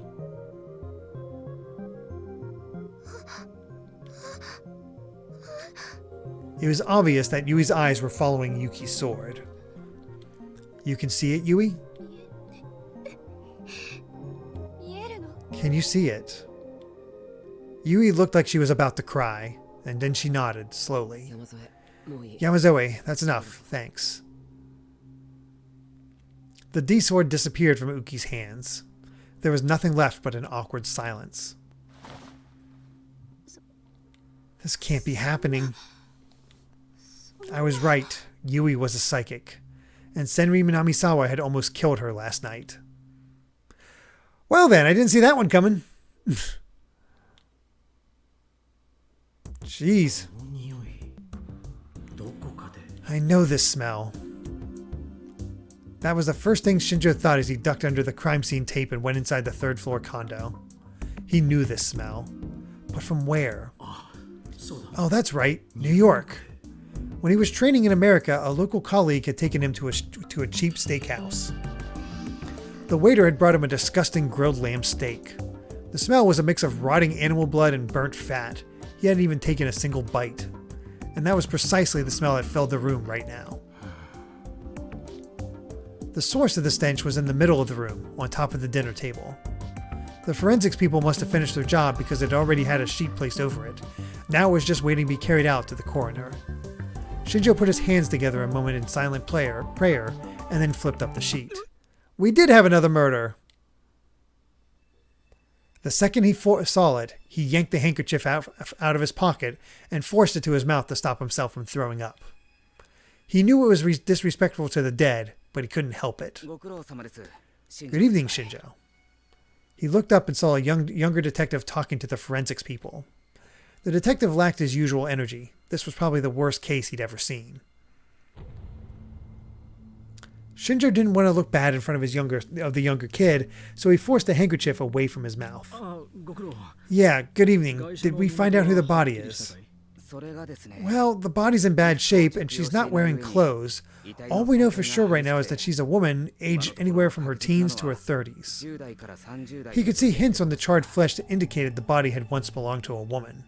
But the face was so burnt that there was no way to distinguish any features. And even stranger, there was what looked like a metal stick coming out of her mouth. The rod came out all the way below her abdomen, like a skewer used to cook a kebab. Ugh. About 10 days ago, we got a report of a piece of rebar being stolen from a nearby construction site. The detective flipped open his notepad.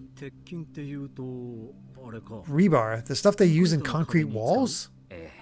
Yes, that's what's coming out of the victim's mouth. I think I saw this in an old movie once. It was an old 80s horror flick that he'd seen with some friends in college. The movie was about a bunch of travelers who got lost in the jungle and eaten by cannibals. In one scene, someone had been cooked like this. Is he talking about like Cannibal Holocaust or something like that? That's a messed up movie to watch with friends in college. Jeez. And there was one more thing. This incident reminded him of a number of others he'd seen recently. The return of the new generation madness. Is this another one? No, it's not the 23rd anymore. On October 23rd, the killer had spent the whole day going after Takaru Miyashiro and his friends, which meant the target had to be one of them. Shinjo? Oh, sorry, continue. Shinjo put the sheet back on the body again and made another short prayer. We don't have an ID on the victim, but I think it's safe to assume that it's the owner of this room. Riko Haida, right? That's right. He flipped through his notebook and relayed to Shinjo what he'd learned from the condo's manager. 18 years old, single, lived alone. Supposedly she worked for a tech support company out of a temp agency, but when I tried to call the agency, they didn't exist. Either they went out of business or it's a front company for a prostitution ring.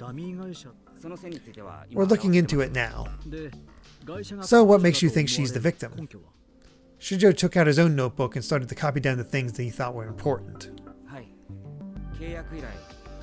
Well, for one thing, there was no sign of anyone but her coming to this room ever since she... Well, for one thing, there was no sign of anyone but her coming to this room ever since she moved in. I'm sorry? Forensics tells me that all the fingerprints and footprints in the room probably belong to her, and there's no sign that anyone's wiped them away. Of course, there are probably other fingerprints, but they're all old. They probably belong to the former occupants or a maintenance worker. Forensics thinks they can be ruled out. The only shoe marks at the entrance belong to her, too.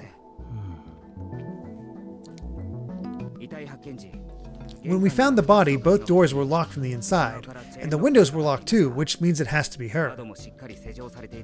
Shinjo felt a little like he was going to faint.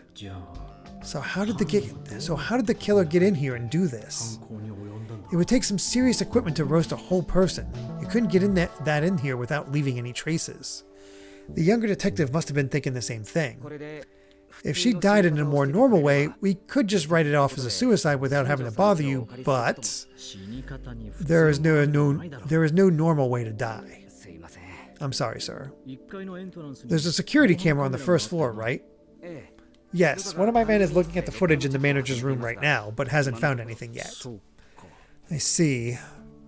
Shinjo looked at the victim and then at the forensics people. They were frowning as they talked. From the look of it, we won't be able to determine a time of death. Correct, not without an autopsy. If the smoke alarms went off, we would have known right away, but the two of them looked up at the useless devices on the ceiling. They're broken, I'm told? Correct. Who broke them? No, if hers are the only fingerprints in here, then it has to be her, right? But why would she do that? Shinjo couldn't make any sense of it. Anyway, Shinjo, I've never seen someone burnt to death, but do they normally burn like this? No idea, I've never seen one either. The forensic people all say they can't figure it out. Even gasoline couldn't do this. And there was no smell of gasoline anyway. The only stench was of burning meat. I saw this on TV once, but no, never mind. Say it.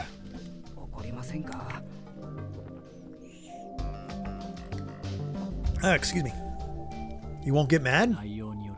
Depends on what you say. It was a special and psychic phenomena around the world. One section was on spontaneous human combustion. Stop it, fool. Shinjo poked the younger detective's head lightly. The detective apologized, but Shinjo hadn't stopped him because it was too unbelievable to be true. He stopped him for the opposite reason. He was probably right. Which meant he didn't want rumors flying around, even inside the police department. Pyrokinesis, I think they called it. Mio Kunosato, Hane Arimura, and Takaru Miyashiro had all used the word repeatedly. It was the power to set things on fire with your mind, and they said that the woman that was after Miyashiro and his friends, Senri Minamisawa, had it. Was this Riko Haida woman attacked by her pyrokinetic then? He came back to the same conclusion he'd reached earlier, but then soon shook his head. That doesn't explain it either. How'd she get the rebar used to skewer the woman inside the room, and how'd she get it skewered? Shinjo looked at the large window that dominated the room's east side. The curtain was open and he could see the chaotic city of Shibuya outside. If the building was taller, the view would be impressive, but from this height you could see the dirty backsides of the surrounding condos and multi-purpose buildings. It was hard to call it a nice view. That probably made the rent a lot cheaper though, he thought to himself as he began to examine the glass window. If the killer had used some kind of power to get the rebar in from the building across the street, this window would have been shattered. But there wasn't a scratch on it. I don't think I'm going to get anywhere by myself here. He hated to say it, but he needed a specialist like Mio Kunosato, so for now, he decided to focus on gathering information. Shinjo? What? A light tap on his back brought him back to reality. I got word from the guy looking at security camera footage. He found a clear shot of the victim's face. He did? Let's go. When he finally got out of the room, he felt like he could breathe again. Disrespectful to the dead or not, he took a deep breath when he got outside. He went down to the first floor and looked at the video on the monitor in the manager's room. He says Riko Haida always hid her face from the camera. Was there some reason she didn't want to be videotaped? Her face got burned during the Shibuya earthquake, he said, and she hated people seeing her. Oh, so that's why. But this time, he happened to get a glimpse of her. The timestamp on the screen indicated it was late at night on the 12th of October. October 12th. Isn't that... He remembered writing that day down, so he flipped open his notebook. Oh, right. That's the first day Miyashiro and Arimura were attacked by Senri Minamisawa. Here's Riko Haida, sir. He quickly turned his eye back to the screen. It's gonna be her. It's gonna be Senri. Oh my god, it is. So she's dead? What the hell? In the video, the door to the entrance opened and a woman came staggering inside. Perhaps her leg didn't work right, or maybe she was injured because he could tell she was dragging it. Her hair covered her face, making it impossible to read her expression. Wait, is that? Yeah. Shinjo and the other detective gasped. Riko Haida was holding a long object in her hands, something like a staff, and using it to support herself. It looked exactly like the iron rebar that was currently skewing her body. Wait, she was skewered on rebar that she brought in herself? Oh, good night, Cat Evie. Oh, pedicure and massage and more shopping tomorrow? That sounds like fun. And go enjoy. It was just a recording, but Shinjo found himself holding his breath nervously, as if he was watching live footage. She walked right by the security camera. It did seem like she wanted to avoid showing her face. But she must have tripped on something when she was right under the camera because she staggered. When she did, her hair flew backwards and he could finally get a glimpse of her face. Shinjo's eyes went wide. It looks just like her. All of her features matched the description. They were identical to the composite sketch based on a description by someone who had barely survived an attack by this woman. No way, this is... The girl in the video was... There we go. Man, twists and turns abound. Crazy stuff. So, if she didn't kill somebody, would she have died herself? Or did somebody turn her own powers against her? That is the question, isn't it?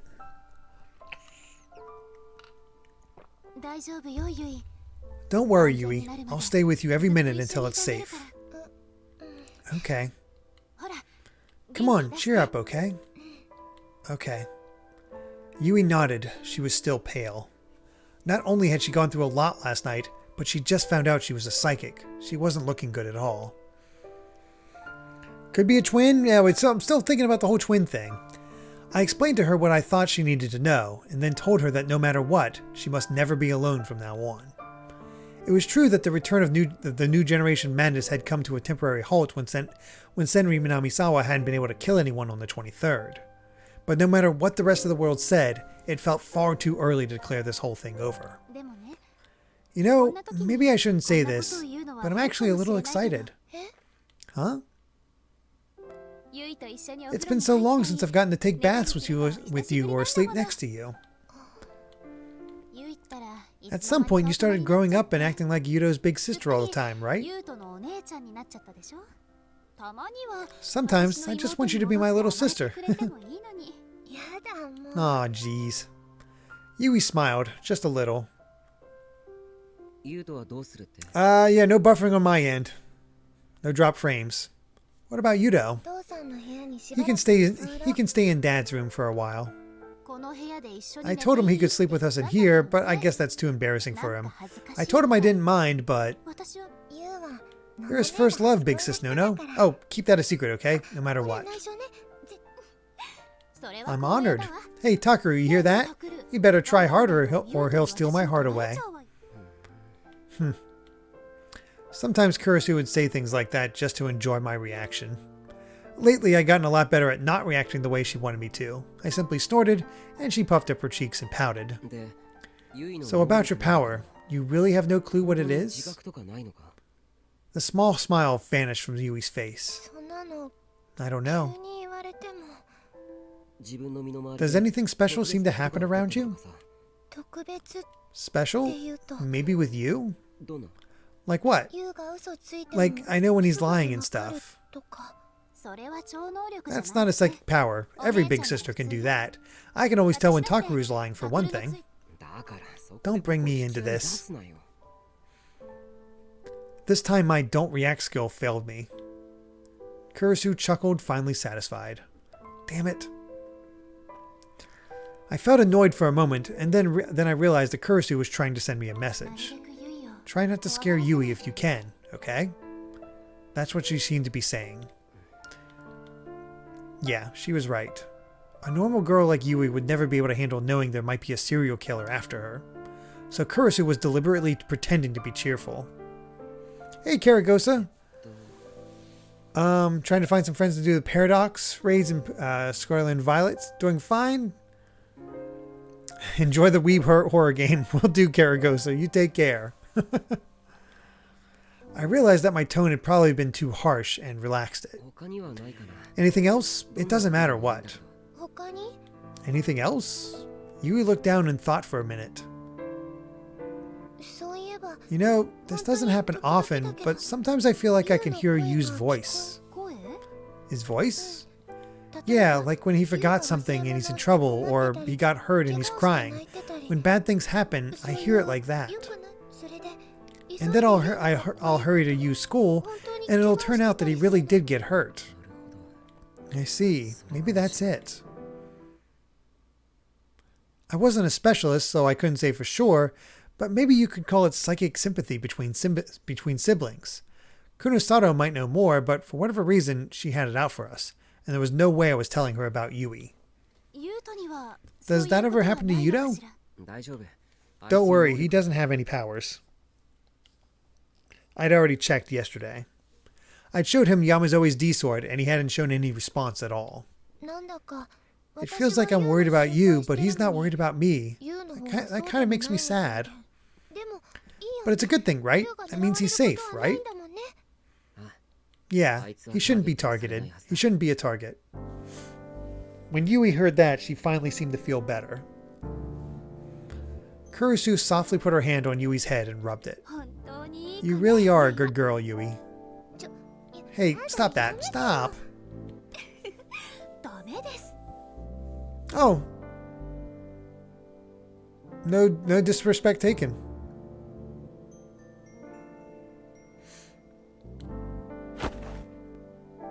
Kurisu grabbed Yui before she could escape and held her tight. She looked like she was about to kiss her at any second.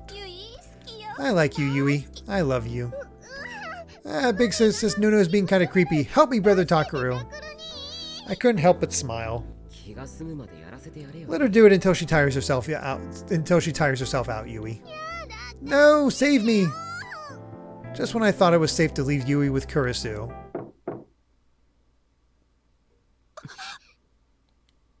The three of us froze at the sudden sound of a knock. No way, we're inside her house! The knock continued. Kurisu stood up and positioned herself between Yui and the door. I motioned for her to step back and put my hand on the doorknob. I remembered the terror I'd felt at the Cafe Lax and gulped. To be honest, I was afraid, terrified, but I was the only one who could protect them right now. Hello? Huh? Suddenly I heard an easygoing voice from the other side of the door.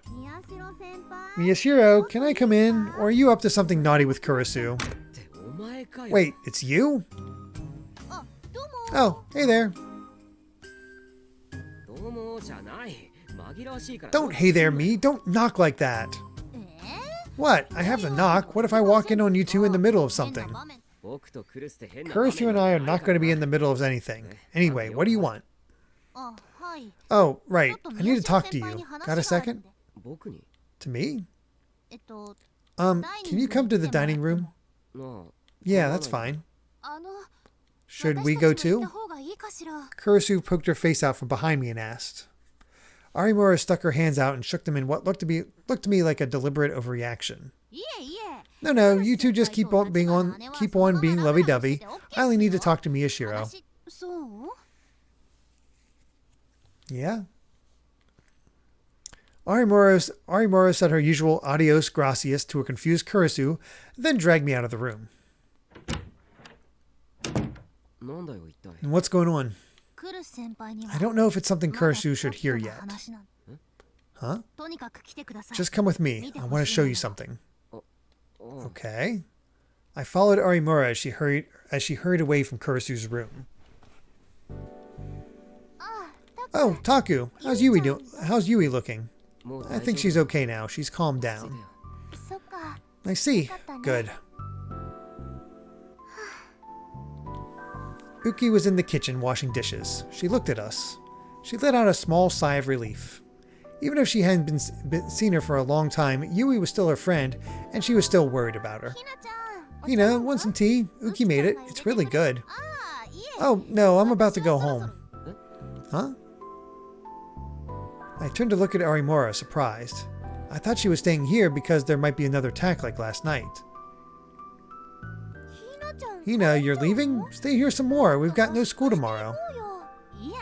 No, I can't I can't cause any more trouble for Miyashiro's father. And to be honest, I wasn't expecting to stay this long, so I'm out of clean underwear. Oh my god.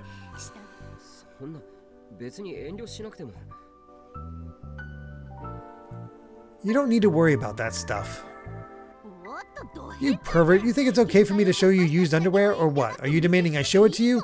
I may owe you for letting me stay the night, but I'm not going that far. Arimura pressed down on the hem of her skirt. Nobody's demanding anything. That's not what I'm talking about. Then what are you talking about? I thought you were staying here until we were sure this was all over, right? It's safer that way. Oh, I see. Arimura scratched her cheek.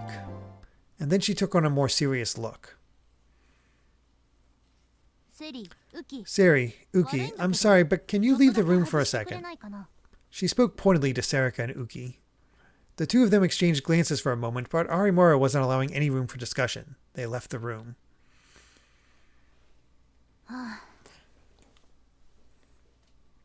Once we were alone, Arimura sighed a little and took her phone out of her pocket.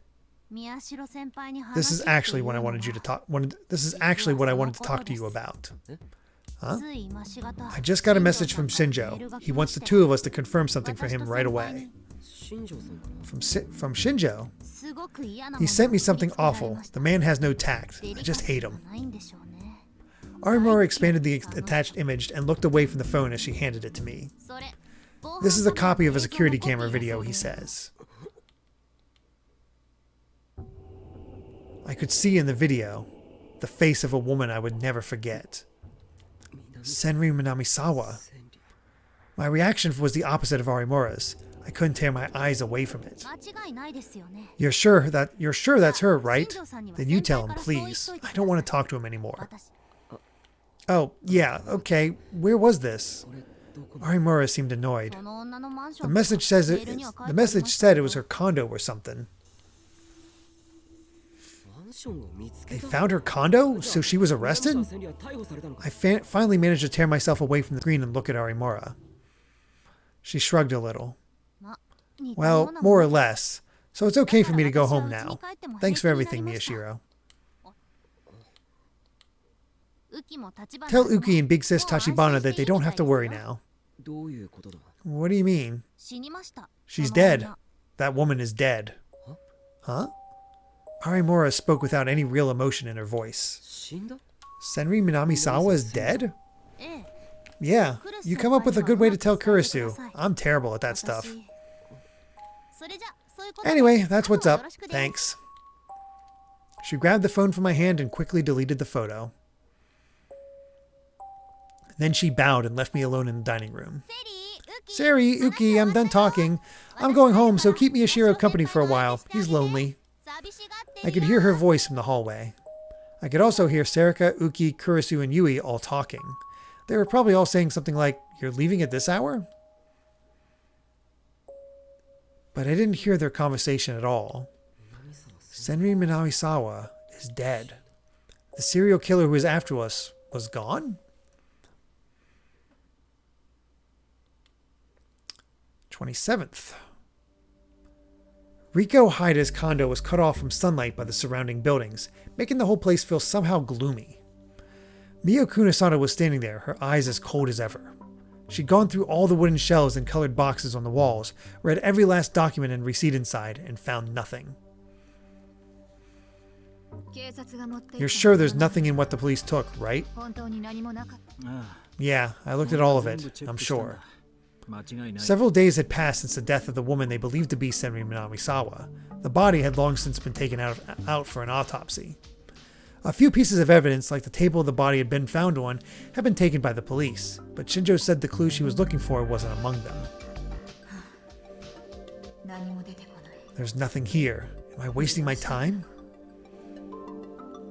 She'd spent 2 hours searching the room. Interesting, this is the first time we're getting her perspective. Usually we see this through Shinjo's.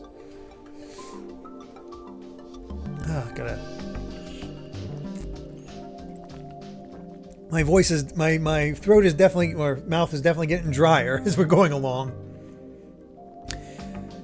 Even she was starting to feel a little concerned, but she shook her head to drive the thoughts from her mind. Next, she pulled out the magazines and comics from the shelf and began to check if anything was hidden between the pages. No. Hey. What? Shinjo was leaning up against the wall and watching her, a frown on his face. This room was completely locked. There's no sign of anyone but her ever being here, and she herself brought in the murder weapon, that piece of rebar. What of it?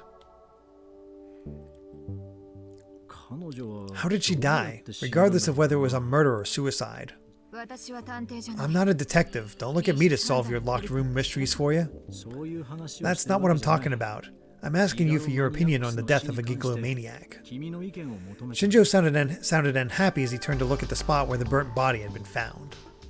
A gigalomaniac is different than what you'd typically imagine if you were thinking of a psychic. Their powers can only be used when there's someone else for them to share their delusions with. In other words, if this was a sealed space where no one's eyes could see, no matter whose eyes they might be, then Senri Minamisawa was just a normal human. She couldn't use her pyrokinesis. But this place wasn't sealed at all. That window, for instance. If someone was looking in from over there, it would be easy to share her delusion. I thought of that too, of course. Then what's the problem? Ugh, there's nothing here either. Kunosato finished checking all the bookshelves and looked around the room, uncertain of what to do next. There wasn't a lot of furniture or appliances. The place was rather plain. The closet and desk were the first places she checked, but she still hadn't found what she was looking for. If Senri Minamisawa really did live here, I was sure I'd find at least some hint of the committee. Or, knowing them, did they get here before I did? The committee, huh? I wonder what that's all about. Damn it, it's been too many hours since the murder. If I'd been able to look at this place first thing, I might have been able to find something first. She looked over her shoulder and glared at Shinjo. It took effort to stop herself from bitching him out. Fine, I'll find them anyway. Kunosato decided to search the whole room once more. All the paperwork inside the messy desk used the name Riko Haida. It was nothing but receipts and utility bills. But there was no sign of a bill for a phone or internet service. She'd had neither, it seemed. There was no sign of her even having a landline phone. That's right. There isn't a phone anywhere. She looked around the room and found the phone jack, but it was covered in dust and showed no signs of ever having been used. The only other things she found among the papers were receipts for food and drink from a convenience store. Senri Minamisawa had never cooked. Convenience store food was all she ate. She must have spent a lot of money on food, I bet. How had she paid for it all? The police were trying their hardest to find out, but there was no sign of a bank book or credit card in the room, and they didn't know anything about her bank account either. The committee wasn't paying her? If I could at least find their bank account, I could start trying to trace it. Senri Minamisawa was seen by Miyashiro and his friends between the night of the 23rd and early morning of the 24th. And it was the night of the 24th that she was found dead, which means she died sometime after her last sighting. Kunosato had been so lost in thought that she hadn't even realized Shinjo was talking to her. Huh? What's that? I'm saying that there were 20 hours between the last time Senri Minamisawa was seen and when her body was found. That's plenty of time. But what happened during those 20 hours or not, even what Senri Minamisawa was doing during that time, we have no clue. Oh wow, Blue Scary Helicopter, 5k away from reaching 200. Congrats! She hadn't even come back to her condo.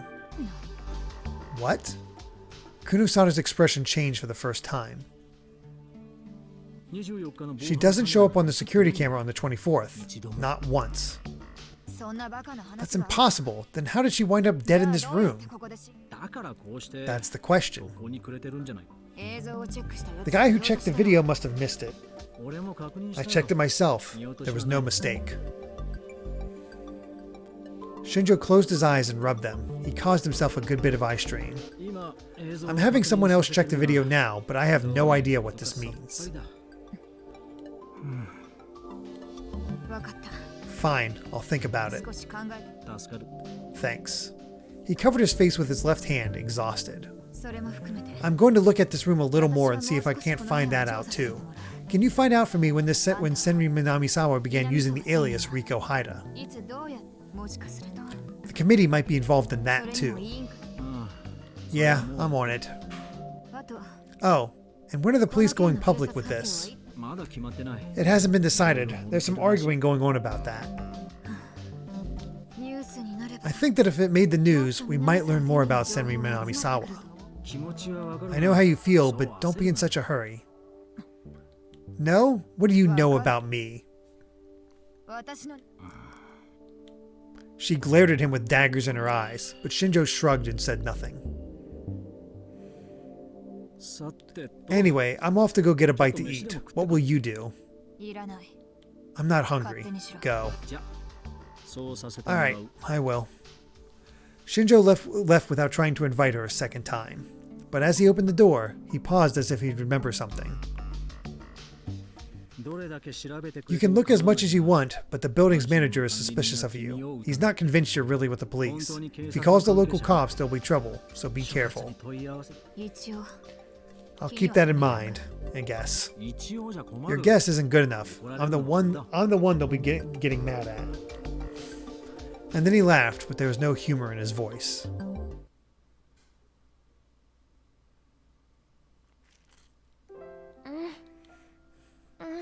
I am Groot. I am Groot.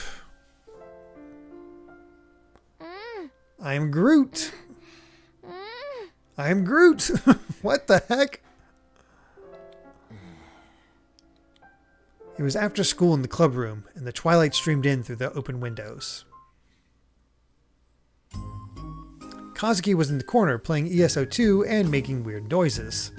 Her battle didn't seem to be going well, and she was making oddly sexy noises. I hope no one outside the room got the wrong idea. I heard a small knock on the door. Stare. Wait, it's you? Don't peek, just come inside. Is it okay? I'm not interrupting? Interrupting what? You can hear Hana all the way down the hall. I am Groot. She says she's busy, so don't talk to her now. Taku, wow. If they give out certifications for understanding Hana, you'd get one easily. I don't want one. I am Groot. I am Groot. She's saying, so what, you don't care about me at all? No, that's stop talking about me behind my back. Amazing. Serika smiled and clapped. For some reason, she was really happy.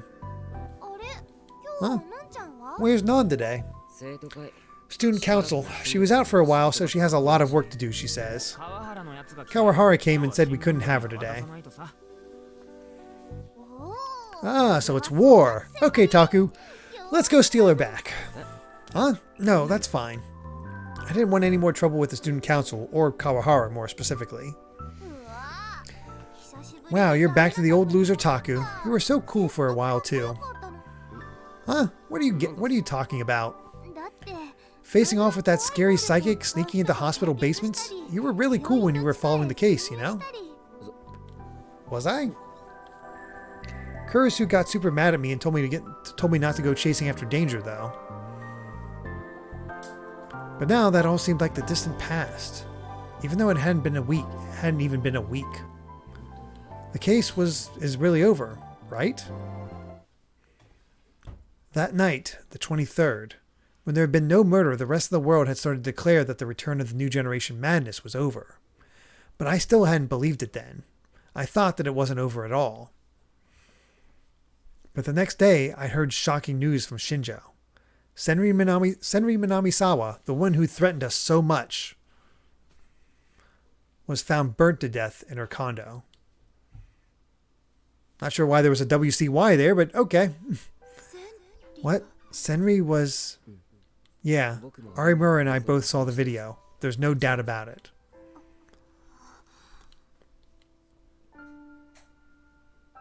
I'd spent a long time thinking that night. But in the end, I had no choice but to tell Kurisu about her death. When I told her, her eyes went wide, and then she looked down silently. Her long hair hid her face, and I couldn't see her expression. I don't know what to say, but... Now... Huh? Now it's over, right? The person who was after you and Yui is gone, right? That's what Shinjo thinks. I see. Good. She raised her head. Her eyes were a little wet, but she was quietly smiling. Amy's doing her Japanese lesson and had a little thing come through. I'm not sure if you guys heard it at all, but she apologized. The police still hadn't made any announcement about a suspect in the killings being burnt to death. Not only was Senri Minamisawa a minor, but she may have been driven to the crime by Chaos Child Syndrome, the form of PTSD experienced by young survivors of the Shibuya earthquake. Yeah, it's Duolingo, Jaden Buck. Shinjo had said it was an extremely delicate matter, and since the circumstances of her death were so strange, the forensics people were getting nowhere. There was an internal war over how the police should release the information. Also, I could be wrong about this, but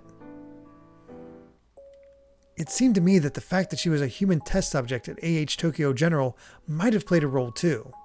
If she became famous, the media and internet might start looking into her past, and they might find out about the human experiments. It would make sense if someone who wanted to avoid that was putting pressure on the police. The WCY was improper coding. I'm trying to remember from earlier stream, but wasn't Next Murder from the Past on the 28th? Yes, I believe so, but I can't remember what they said today was. Hey, Miyashiro. Huh? Oh, sorry, what's up? What are we doing with that? Ito pointed to the map on the wall. Should we put it away? We might not need it anymore. I stood in front of it again. The map was crammed with all the information we'd gathered so far. It all looked faded, like something that had happened a long time ago. Oh, right. I found 2 photographs on the map that I'd completely forgotten about. The 6th and 7th incidents in the New Generation Madness, Yummy Hand and DQN Puzzle. And notes next to them read October 28th and November 4th.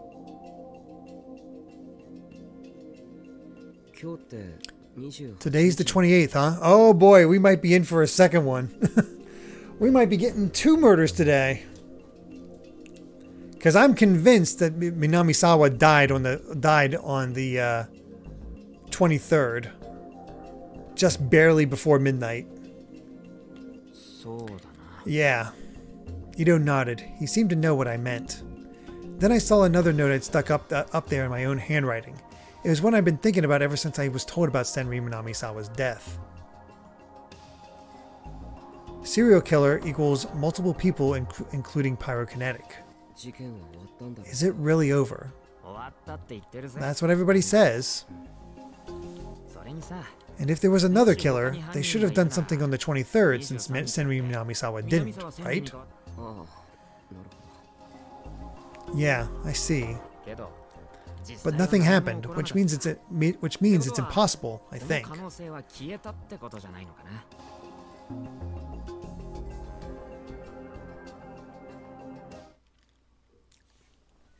Ito took the note off the map. Let's just give it up. I think it's hard on the vice president. Oh. Yeah, Shin might be right. Right? I see. I remembered Kurisu's sad eyes when I told her about Senri Minamisawa's death. Alright, we can be done with this then. I slowly removed the map. But now the wall seems kind of plain, doesn't it? It's been here for so long, yeah. Right, let's find some other case, Taku. Something that will astonish everybody. Yeah, that's why we formed the newspaper club. Yeah. Sarika smiled again, the same way she always did. And Ito finally started to grin too. This time, let's pick something that won't get the vice president mad at us. I know, I've learned my lesson from this one. Even Kazuki turned away from her game and gave me an in agreement.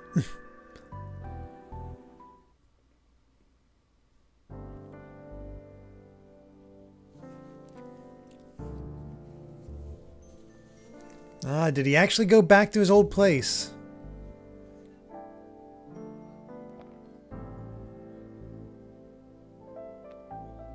That night, I finally went back to the RV. Yui had finally calmed down and stopped being afraid at night. If Dad, Kurisu, and Yudo were there, she'd probably be fine. Her old friend Uki was there too. This place really does calm me down. I sat in the chair and booted up my PC for the first time in a long while. My inbox was overflowing with spam. It was strange. It was always like it always used to annoy me, but now it felt like proof that I returned to my old life. Okay, thanks guys. Of course, I deleted them all immediately, but they didn't piss me off like they used to. Now then, come to think of it, I'd forgotten because of everything that happened, but Gen had just sold me the latest edition of Cool Cat Press, and I hadn't touched it at all. Oh, great. I took it out from its hiding spot under my desk and started to flip through the pages. It felt like forever since I'd done that too. Oh, lucky us getting more Cool Cat Press. How much can you get away with in your first month with a girl? French kissing, or is deep kissing okay?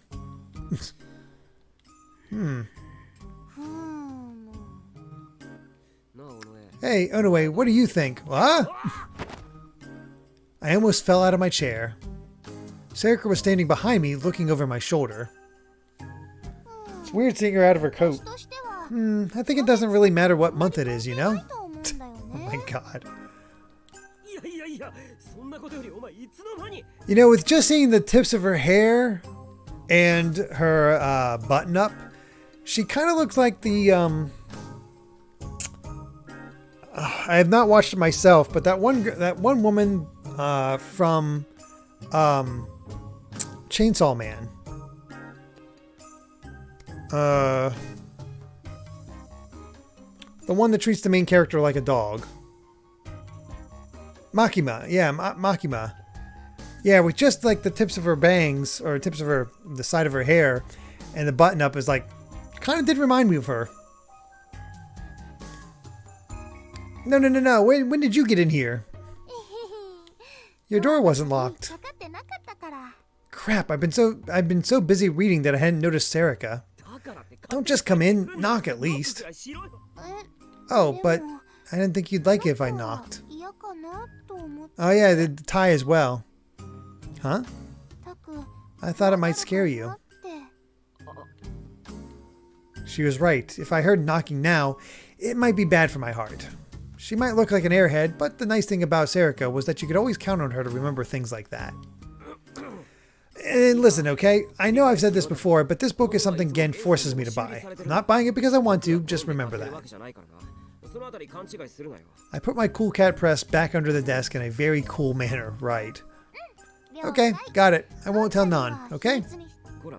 Wait, that's not what I just said. So what about you, Taku? What? How much can you get away with when it comes to kissing? I don't know. I never kissed a girl. Huh?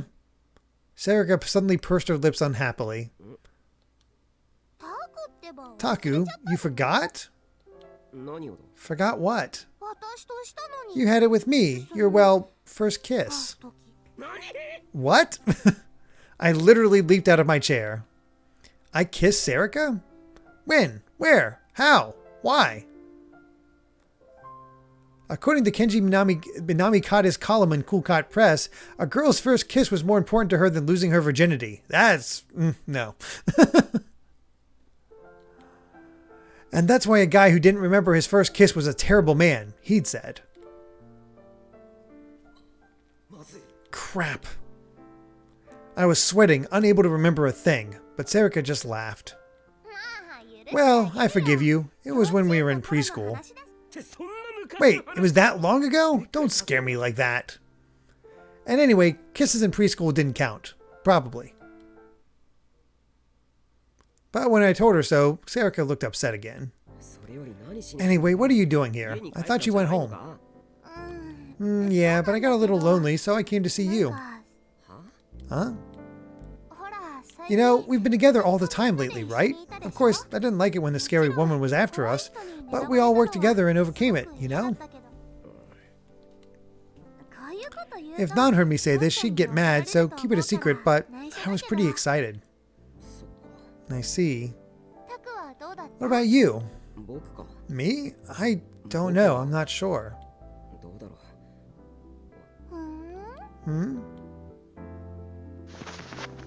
She suddenly leaned over right on top of me and reached a hand towards my computer. The sensation on my back was soft and warm. I didn't know how to react whenever she did something like this. Hey, you're heavy. Get off. I'm not heavy. You're so rude. Her white fingers gripped the mouse and she started to move it around. I know I said this in the club room, but I want a new case to research. Oh, what about this? Serika opened a site for explorers of abandoned buildings, a popular genre. Most of the articles were about people going into abandoned villagers, factories, and mines. Bankrupted, empty amusement parks and department stores were also popular. They would write essays and upload photos.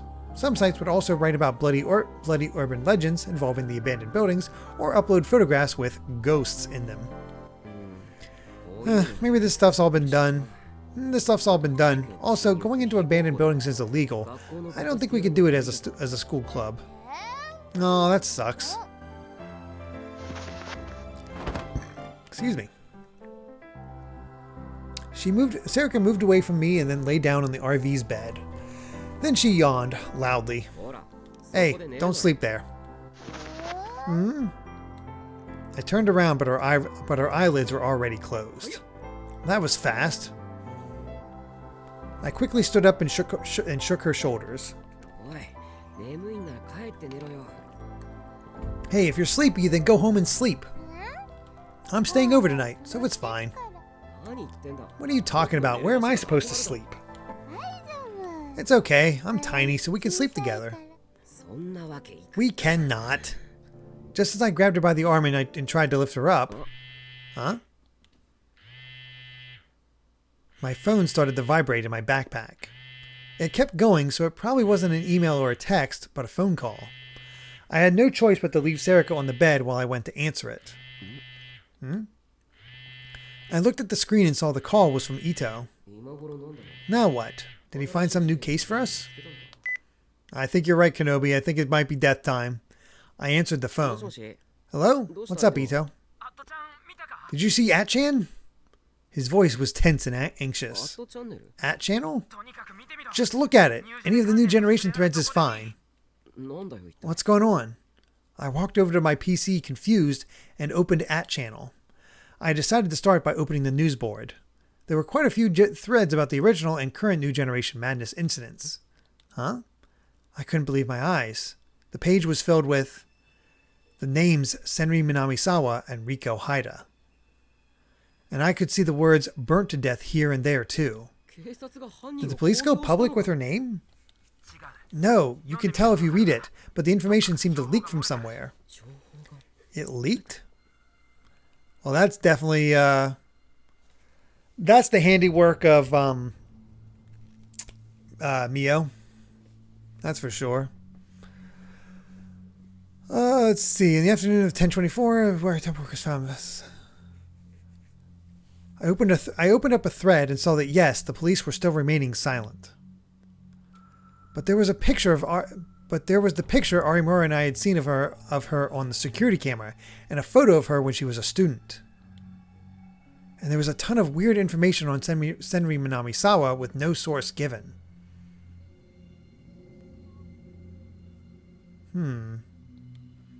Some of it said, "What the hell is this?"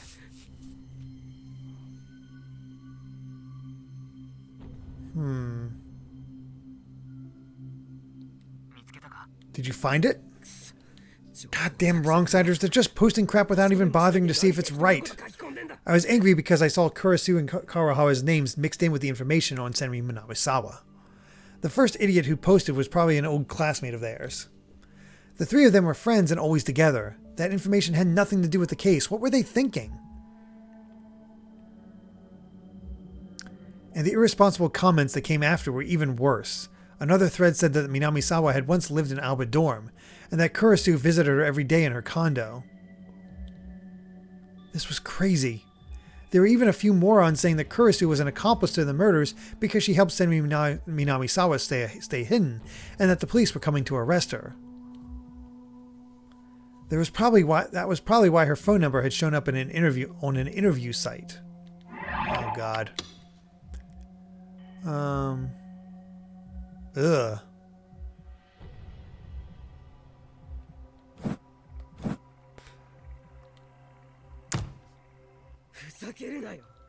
God damn it. When I saw that Kurisu's graduation photo was uploaded along with Senri's, I slammed my fist down onto the desk. The case is finally over, so why is this happening? What's going on, Taku? Sarika jumped up when she heard me yell. I'm hanging up, Ito. I'll call Kurisu. No, I tried, but it didn't work. She turned off her phone. I hit my computer's power button and quickly headed for the door. Fine, I'll go to Alba Dorm myself. Yeah, I'll go too. See you there. Ito hung up as well. Onoe, sorry, but I need you to stay here. What? No, something happened with Nan, right? Take me too.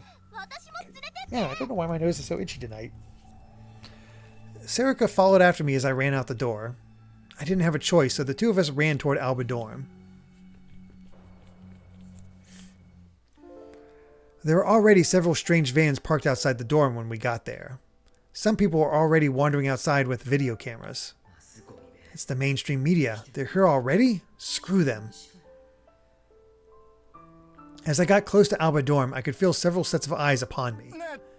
Hey, can I talk to you? Do you two live here? Several men who appeared to be reporters started to surround us. I'm sorry, what? Do you live here, I said. No, please let me through. Then are you a friend? Do you know a girl named Nono Kurisu? No. I decided to lie. If I told them I knew Kurisu, I figured I wouldn't be able to take another step.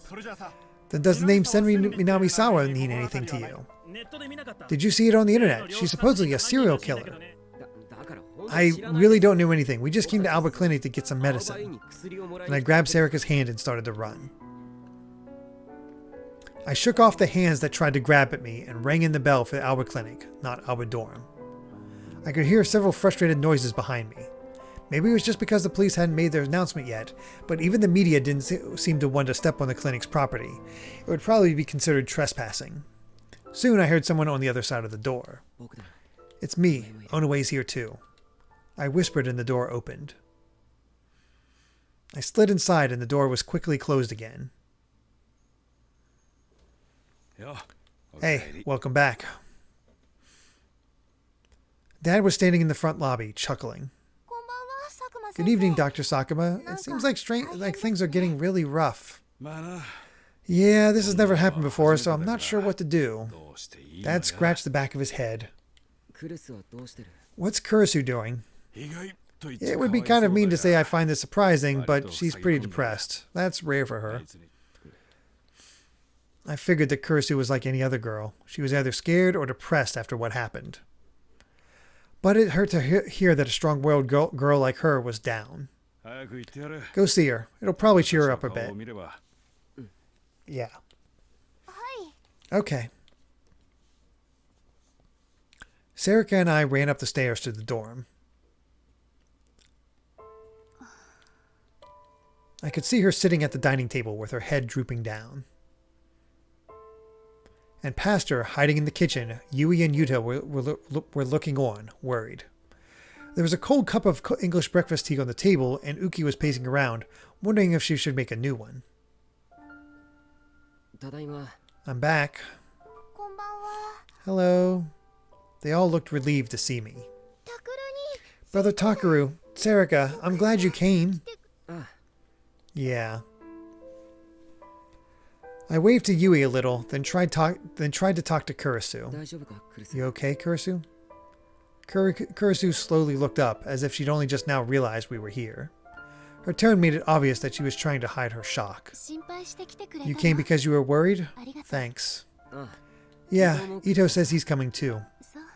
I see. Why not sit down instead of just standing there? Yeah, you're right. Sarika and I sat across from her. Uki quickly brought us some tea. Kurisu, shall I make you some new tea? No, I'm fine. Thanks. Kurisu smiled and politely refused. Uki looked a little sad. Hey, Kurisu? Yeah? Don't let it get to you too much, okay? Everybody on at channel has the attention span of a 3-year-old. They'll all probably forgotten it within the month. So if you can just get through that. No, that's not what bothers me. I don't care what they say about me. But I can't forgive them for doing this to the people I care about or to Alba Dorum. Her voice was shaking with sorrow. Yui and Yuto ran out from the kitchen and grabbed onto her from both sides. Big sis, no, we're fine. I'm fine. Just fine. I'm fine too. Yuto, Yui. But if they bully you at school, that won't bother me. And if anybody tries to bully you, they'll have to deal with me. Kurisu's eyes were wet with tears. I'm sorry. I'm so sorry. Why are you apologizing? You didn't do anything wrong. That's right. You don't have anything to apologize for, Nan. Everybody rushed to defend her, but that only seemed to make it worse. Looking at her made me feel angry. Where had the information leaked from? And why would information come out that made her look like an accomplice just because she was an old friend of a serial killer? It didn't make any sense. It was crazy. Huh? And then I realized that something was wrong. I'd been so shocked by what had happened that I hadn't had time to think about it, but this doesn't make sense at all. At Channel was always looking for a new target to make a fuss over, and Senri Minamisawa fit the bill perfectly. But had there really been enough time for them to start focusing on Kurisu and Alba Dorum? Even for At Channel, that was weird. It's like somebody set this up. And as soon as I had the thought, I froze. Someone set this up? Were they after Kurisu or maybe Alba Dorum? But why? Who would do that, and for what? What could they gain by going after Kurisu or Alba Dorum? Damn it doesn't make any sense. I took the phone out of my pocket and dialed a number. Taku? What's wrong? Everyone looked at me, surprised. I motioned for them to be quiet and stood up. I needed to move somewhere I wouldn't be overheard, so as not to worry Kurisu more. I hurried to my own room and then focused on the sound of the ringing phone. Come on, pick up. After a long time, there was finally an answer. Oh, Miyashiro. Good, I was just about to call. Shinjo was in just as much of a hurry as I was. I cut him off and yelled, "Why is this weird information getting out? Is this about what's on the internet? The Cybercrimes Division is handling it, so just give us some time. More importantly, the police didn't leak it? That's what we're trying to find out." Shinjo sounded a little upset. He probably didn't want to think that any of his colleagues had leaked important information. More importantly, where are you? Alba Dorum. Why? Good. Listen Good. Listen to me carefully. Your lives are in danger. Huh? Our lives were in danger? Both we and you have made a terrible mistake. Ironically, the leak on the internet is what cleared it up. A mistake? The pyrokinetic that attacked you and Arimura. That wasn't Senri Minamisawa. What? My eyes went wide as I stood there in shock. My grip on my phone tightened. It wasn't Senri Minamisawa? That's right. Then who was it? Riko Haida. Huh? Wasn't that an alias? Yes, that's what we thought. That the Riko Haida identity was false and being used as an alias. But we found several comments online from people saying they actually knew her. At first we thought they were fake, but we used the comments to track down the place where she supposedly grew up and had the local police check it out. And we discovered that Riko Haida really exists. What? The dental work on the body in the condo matches the records at her local dentist perfectly. There's no doubt about it. The pyrokinetic that we thought was Senri Minamisawa was actually Riko Haida, a completely different person. Wait a second. I moved the phone away from my ear so I could think for a second.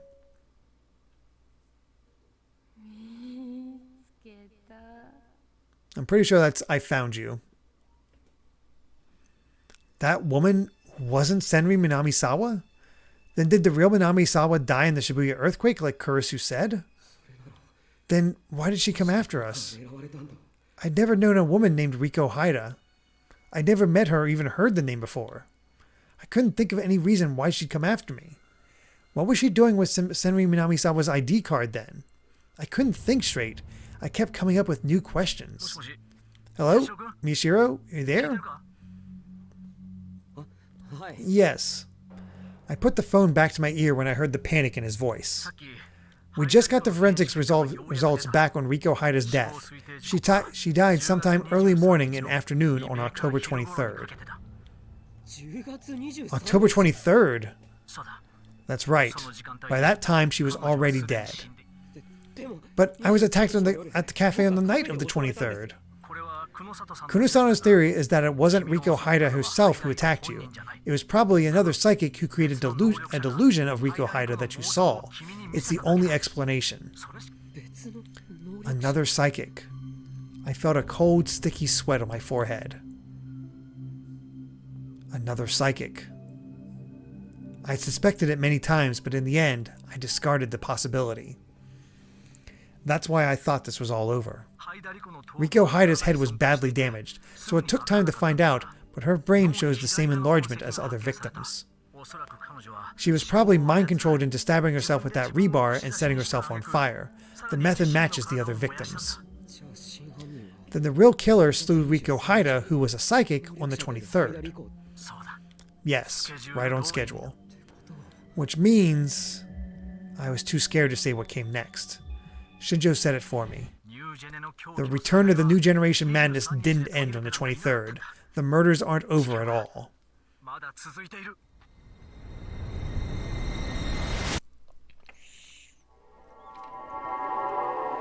Today was October 28th. If the murders weren't over, be careful, Miyashiro. They're probably after one of you. I felt like every hair on my body was standing up on end. I imagined a hand reaching out from somewhere and putting a cold blade to my neck. Shinjo, what do we do? Just don't be alone right now. I'm sending an officer. I'm going to Arimura's house to keep her safe. Then I'll head to where you are. Understood? Right. Thank you. I hung up, jammed the phone into my pocket, and ran out of the room. My legs were trembling, and I almost tripped several times. When I got to the dining room, Kurisu and Serika were folding everyone's laundry. If I'm not doing something, I'll just start thinking bad things. Kurisu forced herself to smile as she looked at me. But she must have seen the look on my face because her smile faded instantly. What's wrong? Taku? Where are the others? I couldn't see Yui, Yudo, or Uki. They're helping Dr. Sakuma. The clinic's closing for today, so they went downstairs to clean. I see. Dad had probably figured that with all the media outside, he wouldn't get any work done today, so he must have decided to close up early. I looked out the curtain and saw the street was filled with vans. None of them showed any sign of leaving. But whether this was fair or not, even though I'd hated them a moment ago, I now felt glad they were there. With this many people, no matter who they were, the killer wouldn't be able to get at us easily. I went to close the curtain and saw that there was some kind of commotion going on outside. Oh God. The window glass was too thick for me to hear, but something must have happened while I was on the phone. Onoe, take care of Kurisu. Don't leave her side for a second, no matter what. Huh? Oh, okay. Takaru, if something happened, tell me. I will in a bit. Anyway, I'm counting on you, Onoe. These two weren't psychics, so they were probably safe, but it was best to be sure. I ran down the stairs to the clinic. I could see Uki and Yudo cleaning up their equipment in the exam room. Where's Dad and Yui? Dad's outside fighting with the media. Fighting? Yes, someone was trying to take photos through one of the clinic's windows, so he got mad and went outside. I listened carefully, and sure enough, I could hear Dad arguing with what sounded like a reporter. Is Yui with Dad? Huh? Sis? Yudo and Uki look confused. Oh God. She just went to find you, didn't she? What? Yui went to find me? No, I didn't see her. But I saw her go upstairs to the dorm. That's impossible.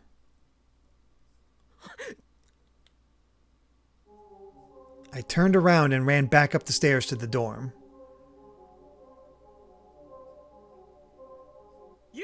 Yui? Where are you? Yui? But I couldn't find her no matter where I looked. She wasn't in her room, or the bath, or the toilet. I looked everywhere. After I looked everywhere I could, I finally decided to check the dorm's emergency exit and shivered as I saw that the inside latch was undone. It's always locked. Did she go outside? Why? I could feel my heart pounding with terror as I ran back into the clinic. She's not there. That's impossible. Ito just came. Ito? Yes, and she went upstairs with Ito. She was with Ito, right? She wasn't alone? Yes. I see. I breathed a small sigh of relief. If it was just Yui, she might have been in danger, but if she wasn't alone, it wouldn't be as easy for someone to attack her. Anyway, I'll call him. As I took out my phone, Sarika and Kurisu came into the room. They were worried. They looked even more worried when I told them that Ito and Yui had vanished.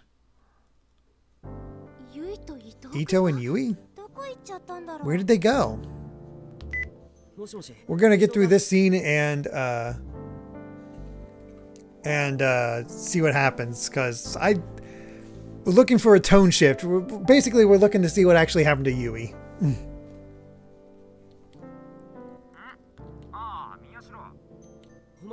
Where are you? Just heading back from the convenience store. We did some shopping. Ito's voice was the same as ever.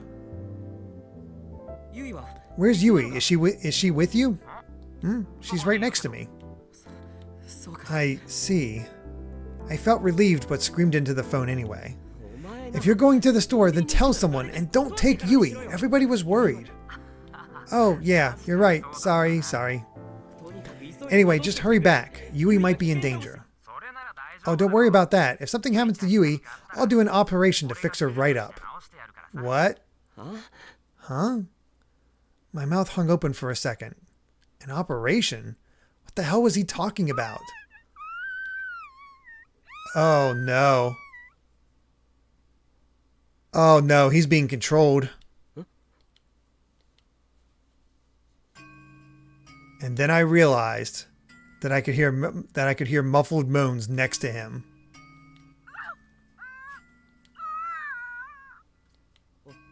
Hey Ito, is that Yui's voice? What are you doing? You know, I always wanted to be a doctor like Dr. Sakuma. Did you know that?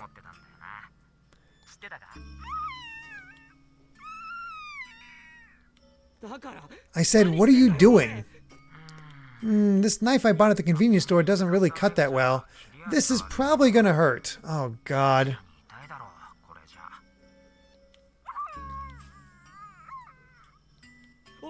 Ito, stop joking. Put Yui on the phone now.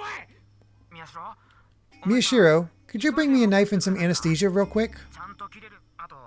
Also, you saw that you got that saw thing that cuts bones? I'd feel bad using this on Yui.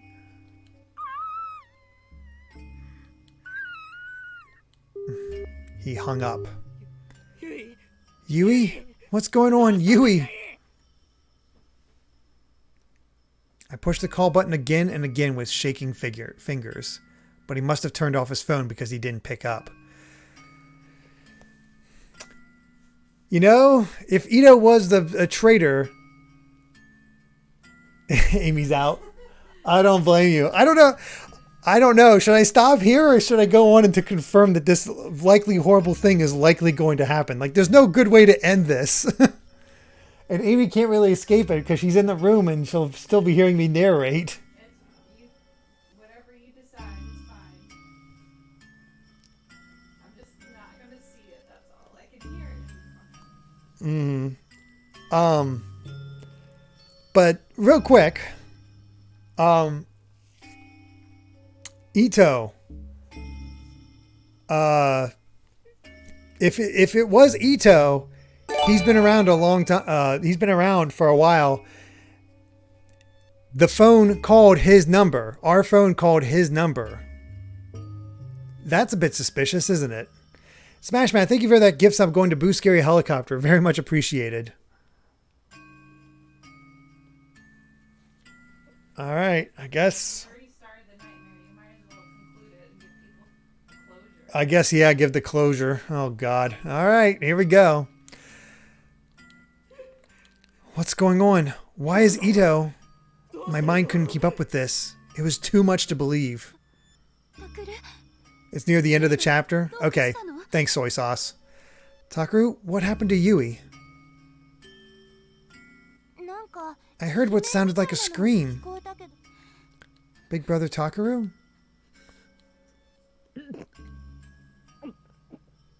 I suddenly felt like I was about to throw up. I shoved my face into the sink and tossed up everything I had in my stomach. It was like I was vomiting up hate, fear, and despair, and no matter how much I tried, it wouldn't stop. Are you okay, Takaru? When I'd thrown up so much there wasn't even any stomach fluid left, I turned around to see Kurisu behind me. Kurisu, the phone. Call Shinjo. Yui's going to be killed.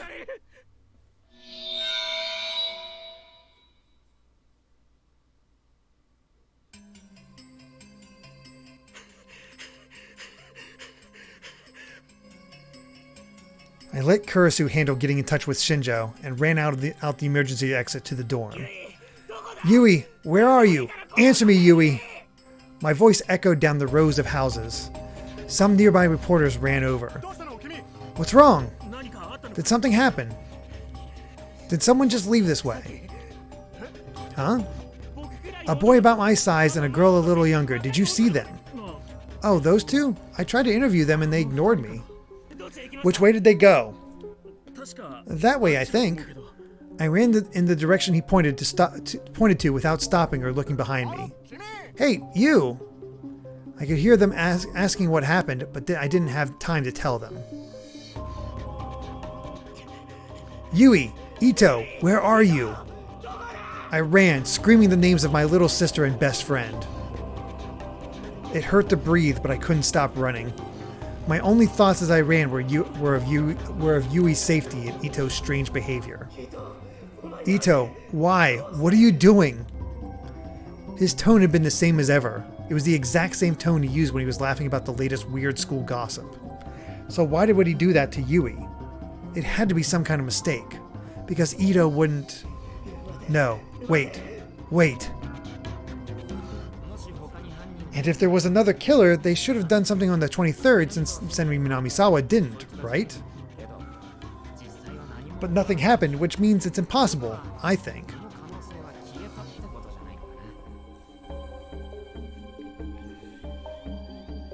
Oh boy. Let's just give it up. I think it's hard on the vice president. That's when I gave up the idea of there being another psychic. Ito used Kurisu to keep me from really having time to think. Then he took that important note down and threw it away. Then that was deliberate? The more I thought about it, the more unbelievable it seemed. Yui! Ito!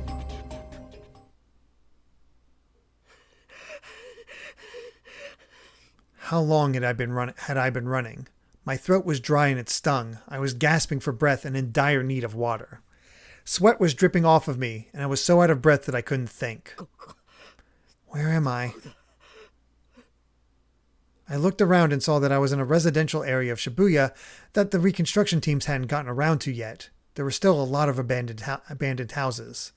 Even during the day, there was a little foot traffic, and there were always rumors that at night, you could see the vengeful ghosts of the people who died in the quake wandering beneath the streetlights. It wasn't that far from Alba Dorm, which meant that during my search, I must have circled back without knowing it. Just as I was about to turn around and head for Miyashita Park or Hekiho Academy, I heard a faint sound. A tiny noise like tearing cloth. I thought I might have imagined it, but forced my aching legs forward to look in the alleyway where I had heard it. The lights didn't reach into the alley, so I could see nothing but darkness. I could hear the sound of water going drip, drip, drip. Some house's pipe must have broken. I took another step forward into the darkness, as if I was being drawn by the sound. Suddenly, there were several sharp metallic clangs at my feet. I quickly jumped back, surprised. When my eyes adjusted to the darkness, I saw that they were paring knives. And all of them were stained dark with something, their blades bent or broken in places. This knife I bought at the convenience store doesn't really cut that well. I felt something cold crawl up my back as I remembered Ito's words. Hey, Yui? Are you there? Yui? I took another step forward. There was what felt like a puddle of water at my feet, and I heard a splash. But there was no answer. I took another step forward. The splash got louder, and then I realized that the liquid was sticking to my shoe. I looked down and saw that my shoe was stained to that same dark red color as the knives. This isn't just water. The wind must have changed course because the moment I had that thought, I smelled something awful. I inhaled a full breath of the stench before I could cover my nose and mouth. And then I looked towards the source of the smell. And when my eyes adjusted to the darkness, I could see it. Don't show it. Please don't show it. Please don't show it. Oh.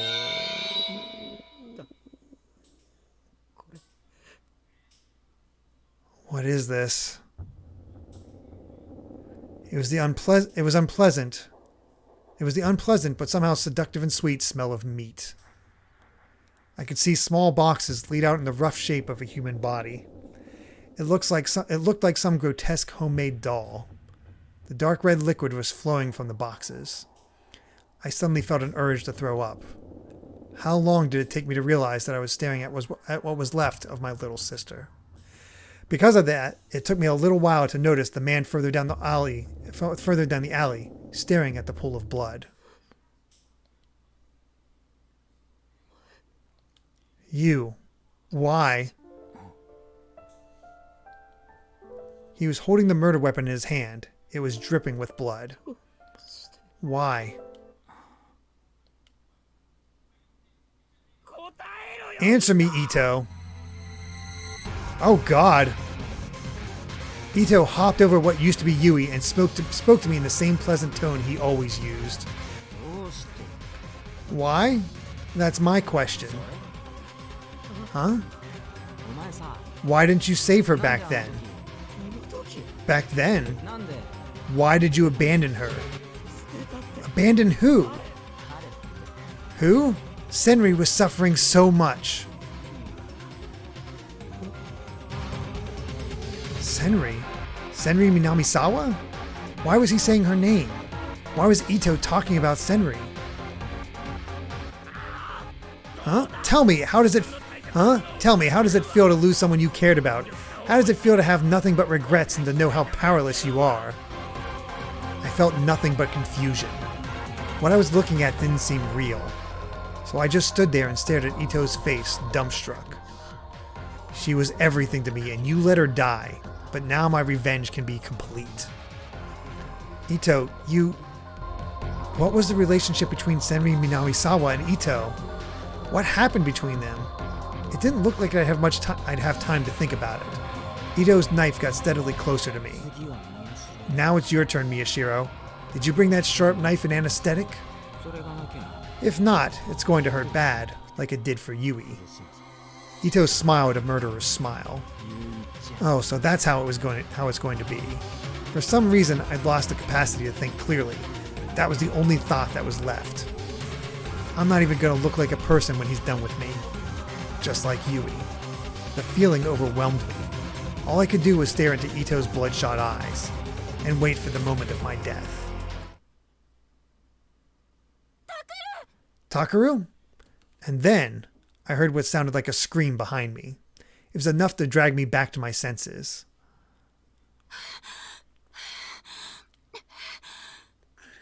Kurisu.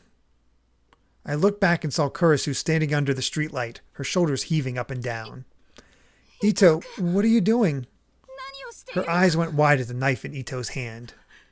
No, stay back. He'll kill you too. Get away from here, Kurisu.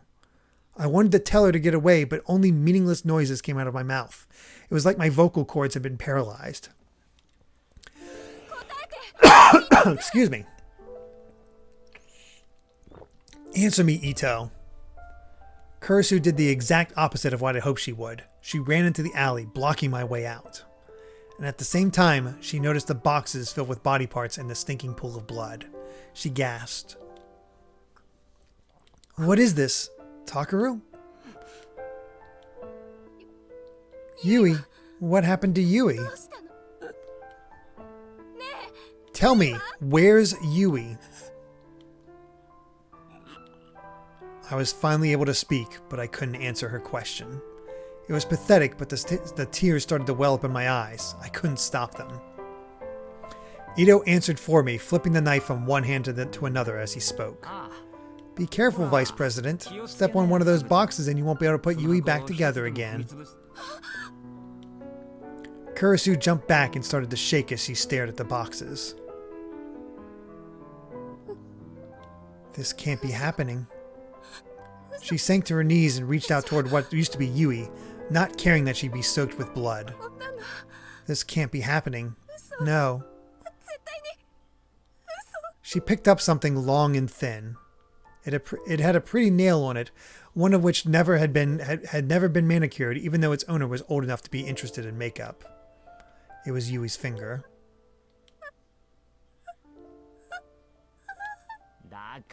Come on, don't touch it. I put it all together artistically so Yui would look pretty.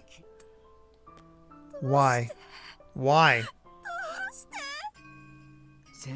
It's all Miyashiro's fault.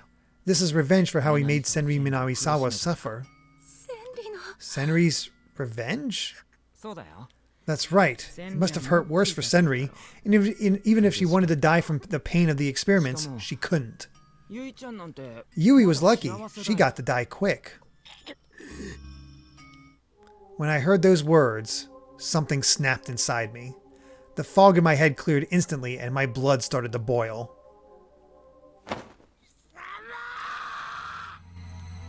It was a rage I couldn't control. The next thing I knew, I leapt at Ito with my bare hands.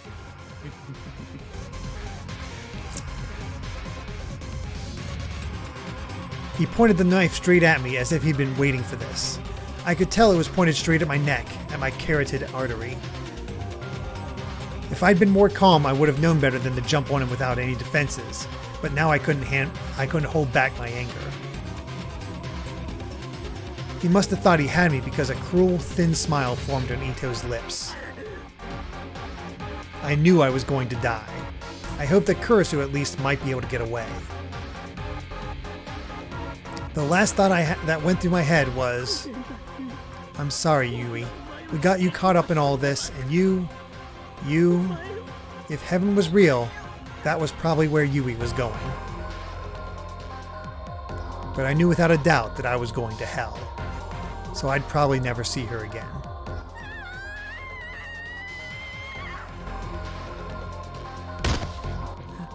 Huh? But the moment of my death never came. Instead, I heard Kurisu scream. It was a violent sound unlike anything I'd ever heard from her before. I looked in surprise and saw that she'd grabbed Ito from the side, and the two of them were rolling on the ground. Kurisu! I won't let you kill him! I won't let you kill Takaru! The two of them were rolling around in Yui's blood. Stop it, Kurisu! Stop! He'll kill you! She didn't seem to hear me at all. She screamed like a wounded animal and tried to grab both of Ito's arms from behind. Her whole body was covered with Yui's blood, and each time she moved, her long hair flew up and sent dark red splashes everywhere. Ito tried to shake her off and punched her in the stomach. She moaned in pain when the impact hit her where she'd been stabbed before, but she still hung on desperately and refused to let go. You bastard! I leapt on top of Ito without even thinking. I grabbed the hand with the knife and smashed it to the ground with all my might. Yeah, I hope she doesn't either, Smash Matt. There was a dull snap as his fingers shattered and the knife fell to the ground. I kicked it far away. Kurisu, that's enough. Get off him. I put my full weight on Ito's back and pinned him to the ground. Let me go! Let me go! He was stronger than I thought, and he almost knocked me off, but I refused to let go.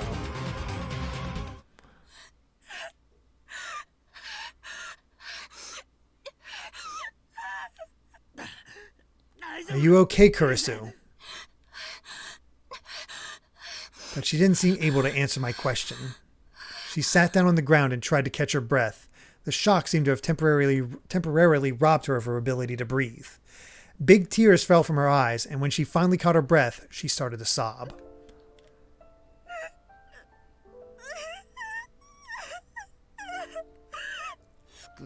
Vice President, if you want to blame somebody, blame Miyashiro. If he hadn't abandoned Senri back then, I never would have done this. Right, Miyashiro? This whole case was Miyashiro's fault. I was behind the whole thing. The entire point of the Return of New Generation Madness was to destroy him. How can you call yourself a right-sider if you couldn't even figure that out? Isn't that ironic, Miyashiro? That couldn't be true. People had died because of me. If I'd found the truth faster, Yui wouldn't have died. You're lying. Kurisu's voice was so soft I couldn't hear what she was saying. Kurisu? You're lying. Everything you're saying is a lie, Ito. What? Kurisu jerked her face upwards without bothering to hide her tears. She stood up, enraged, and screamed into the sky. Who are you? Why did you make Ito do this? Whoever you are that's out there laughing at us, who are you? Kurisu? I know you're watching. Whoever did this to my sister, who are you? Something red dripped down off Kurisu's skirt. Was it Yui's blood, or had Kurisu's own injury opened again? What do you mean, Kurisu? Ito never knew Senri. Somebody just made him think he did. Huh? What are you talking about? I love Senri, and this is my revenge. That's a lie. I was with Senri all the time, and she never met you. So there's no reason you would want revenge. Don't be stupid. I love Senri. That's why I'm doing this. For her. I could tell that Ito's body was starting to shake underneath me. His teeth were chattering as if he was afraid of something. That's another lie. Senri never knew you, so there's no way you could be in love with her. No, no, no, no, no. Ito? Ito flailed about. Foamy bubbles were pouring from his mouth. His bloodshot eyes had rolled up into his head, and they were so swollen they looked like they might burst out of their sockets. And... Huh? Oh God. Suddenly, blood started to pour out of both of his eyes. It wasn't Yui's. It was very, very clearly his own. It hurts. When I recoiled, he crawled out from under me and then curled up on the ground. He grabbed his head with his hands and started to spasm and flail about. It hurts so much. My head's going to burst. Ito. Ito.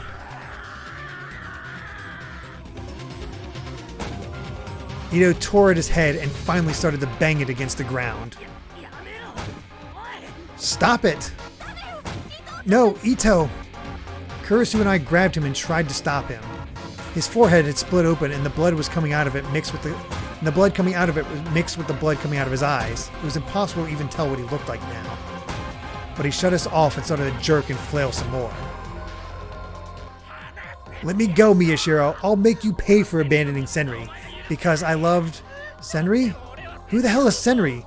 Senri Minamisawa? That's right, she's the killer, the one who went after Miyashiro. That's why I have the warning up there, because we're definitely getting creepy in this. Watch out, Miyashiro. She's going to come after you again. Senri hates you because you abandoned her. That's why I'm getting revenge. So it's your fault that Yui died. No, wait. Is it mine? I did this, Yui? It was me? Ito? Ito was shouting loudly, but he wasn't making any sense. It was as if what Kurisu had said was right, and someone was controlling his brain. Wait, I did this to Yui? I always thought Yui was a good girl. She got along with Miyashiro so well. I was a little jealous. But yeah, I guess I killed her. For Senri. So, who's Senri again? Suddenly, Ito's laughter had cut off, and he froze like a toy whose batteries had run out. Yeah, it is definitely a messed up part of... I'm not shocked that this is the most messed up part of the game. Suddenly, Ito's laughter cut off, and he froze... Yeah. Then all the strength drained from his body, and he collapsed.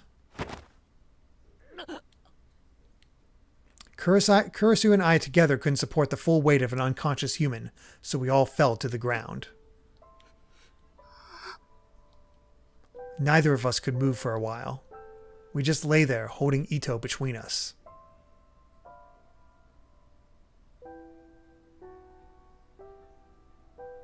And staring at the bloody boxes that held our sister.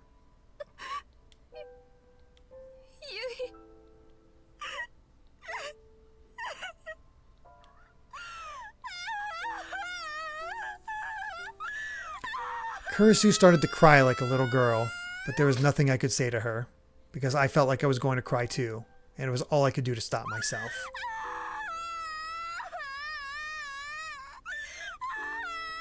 I could hear many footsteps in the distance. It was either Shinjo and the police, or maybe the reporters around Alba Dorm. If it is the media, don't let them take pictures of Yui like this. Please. Please. I closed my eyes tight. I didn't want to see anything else. I didn't want to hear anything else. That's no good, brother. Big sis Nono is still really still a little kid, so you need to support her, okay?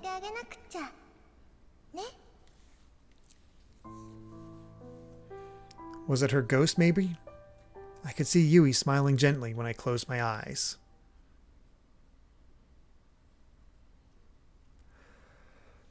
Well, that was a hell of an ending. Jeez.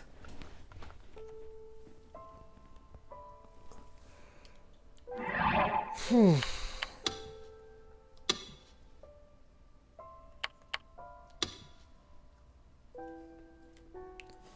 Final fate of entangled plots. Jeez. Yeah, that was certainly a way to ramp up and have a terrible, terrible death. Like, why did she get the worst death out of all of them? Like, my God.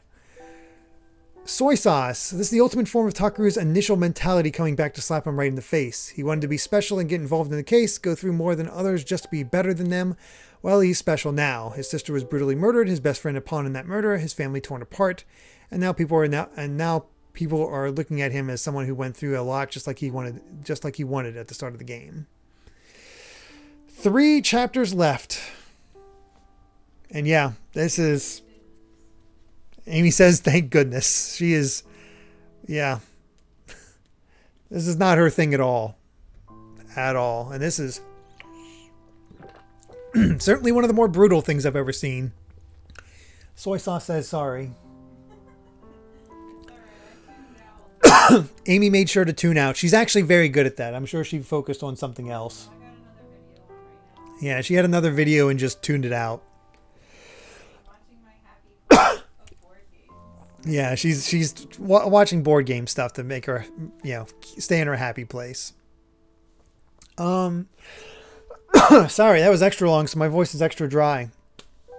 Yeah, well, we've reached chapter 9. 3 chapters left. I don't know, at the rate we're going, we might finish this in 3 more sessions. It's honestly impossible to say. Soy sauce might have a better idea.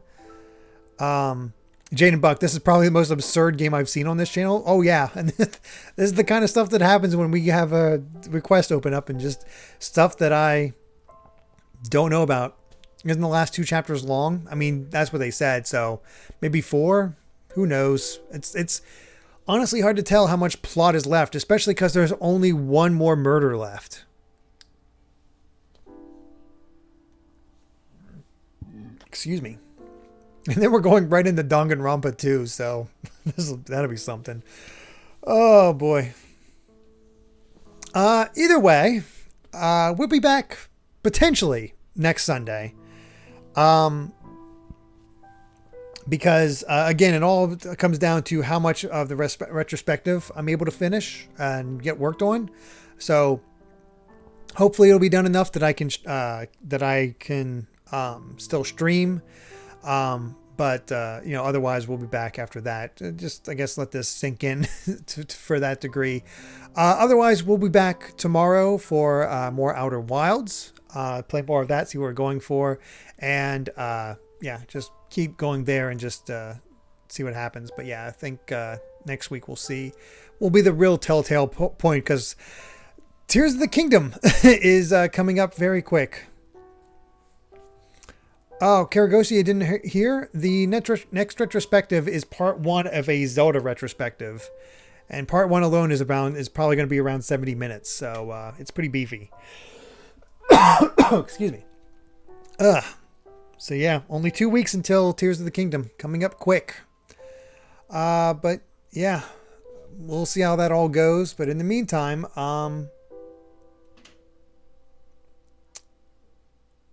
let's see if there's anybody we can raid. I'm only seeing Phenomon. But any suggestions? Preferably somebody is streaming something happy. If not, we'll just call it here.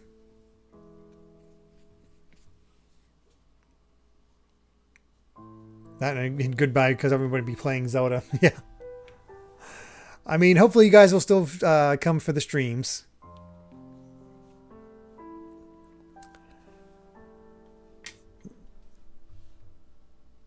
Let's see.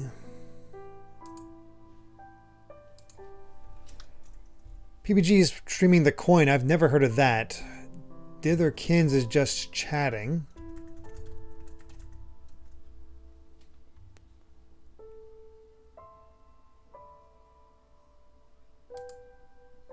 Looks like they're doing an art stream.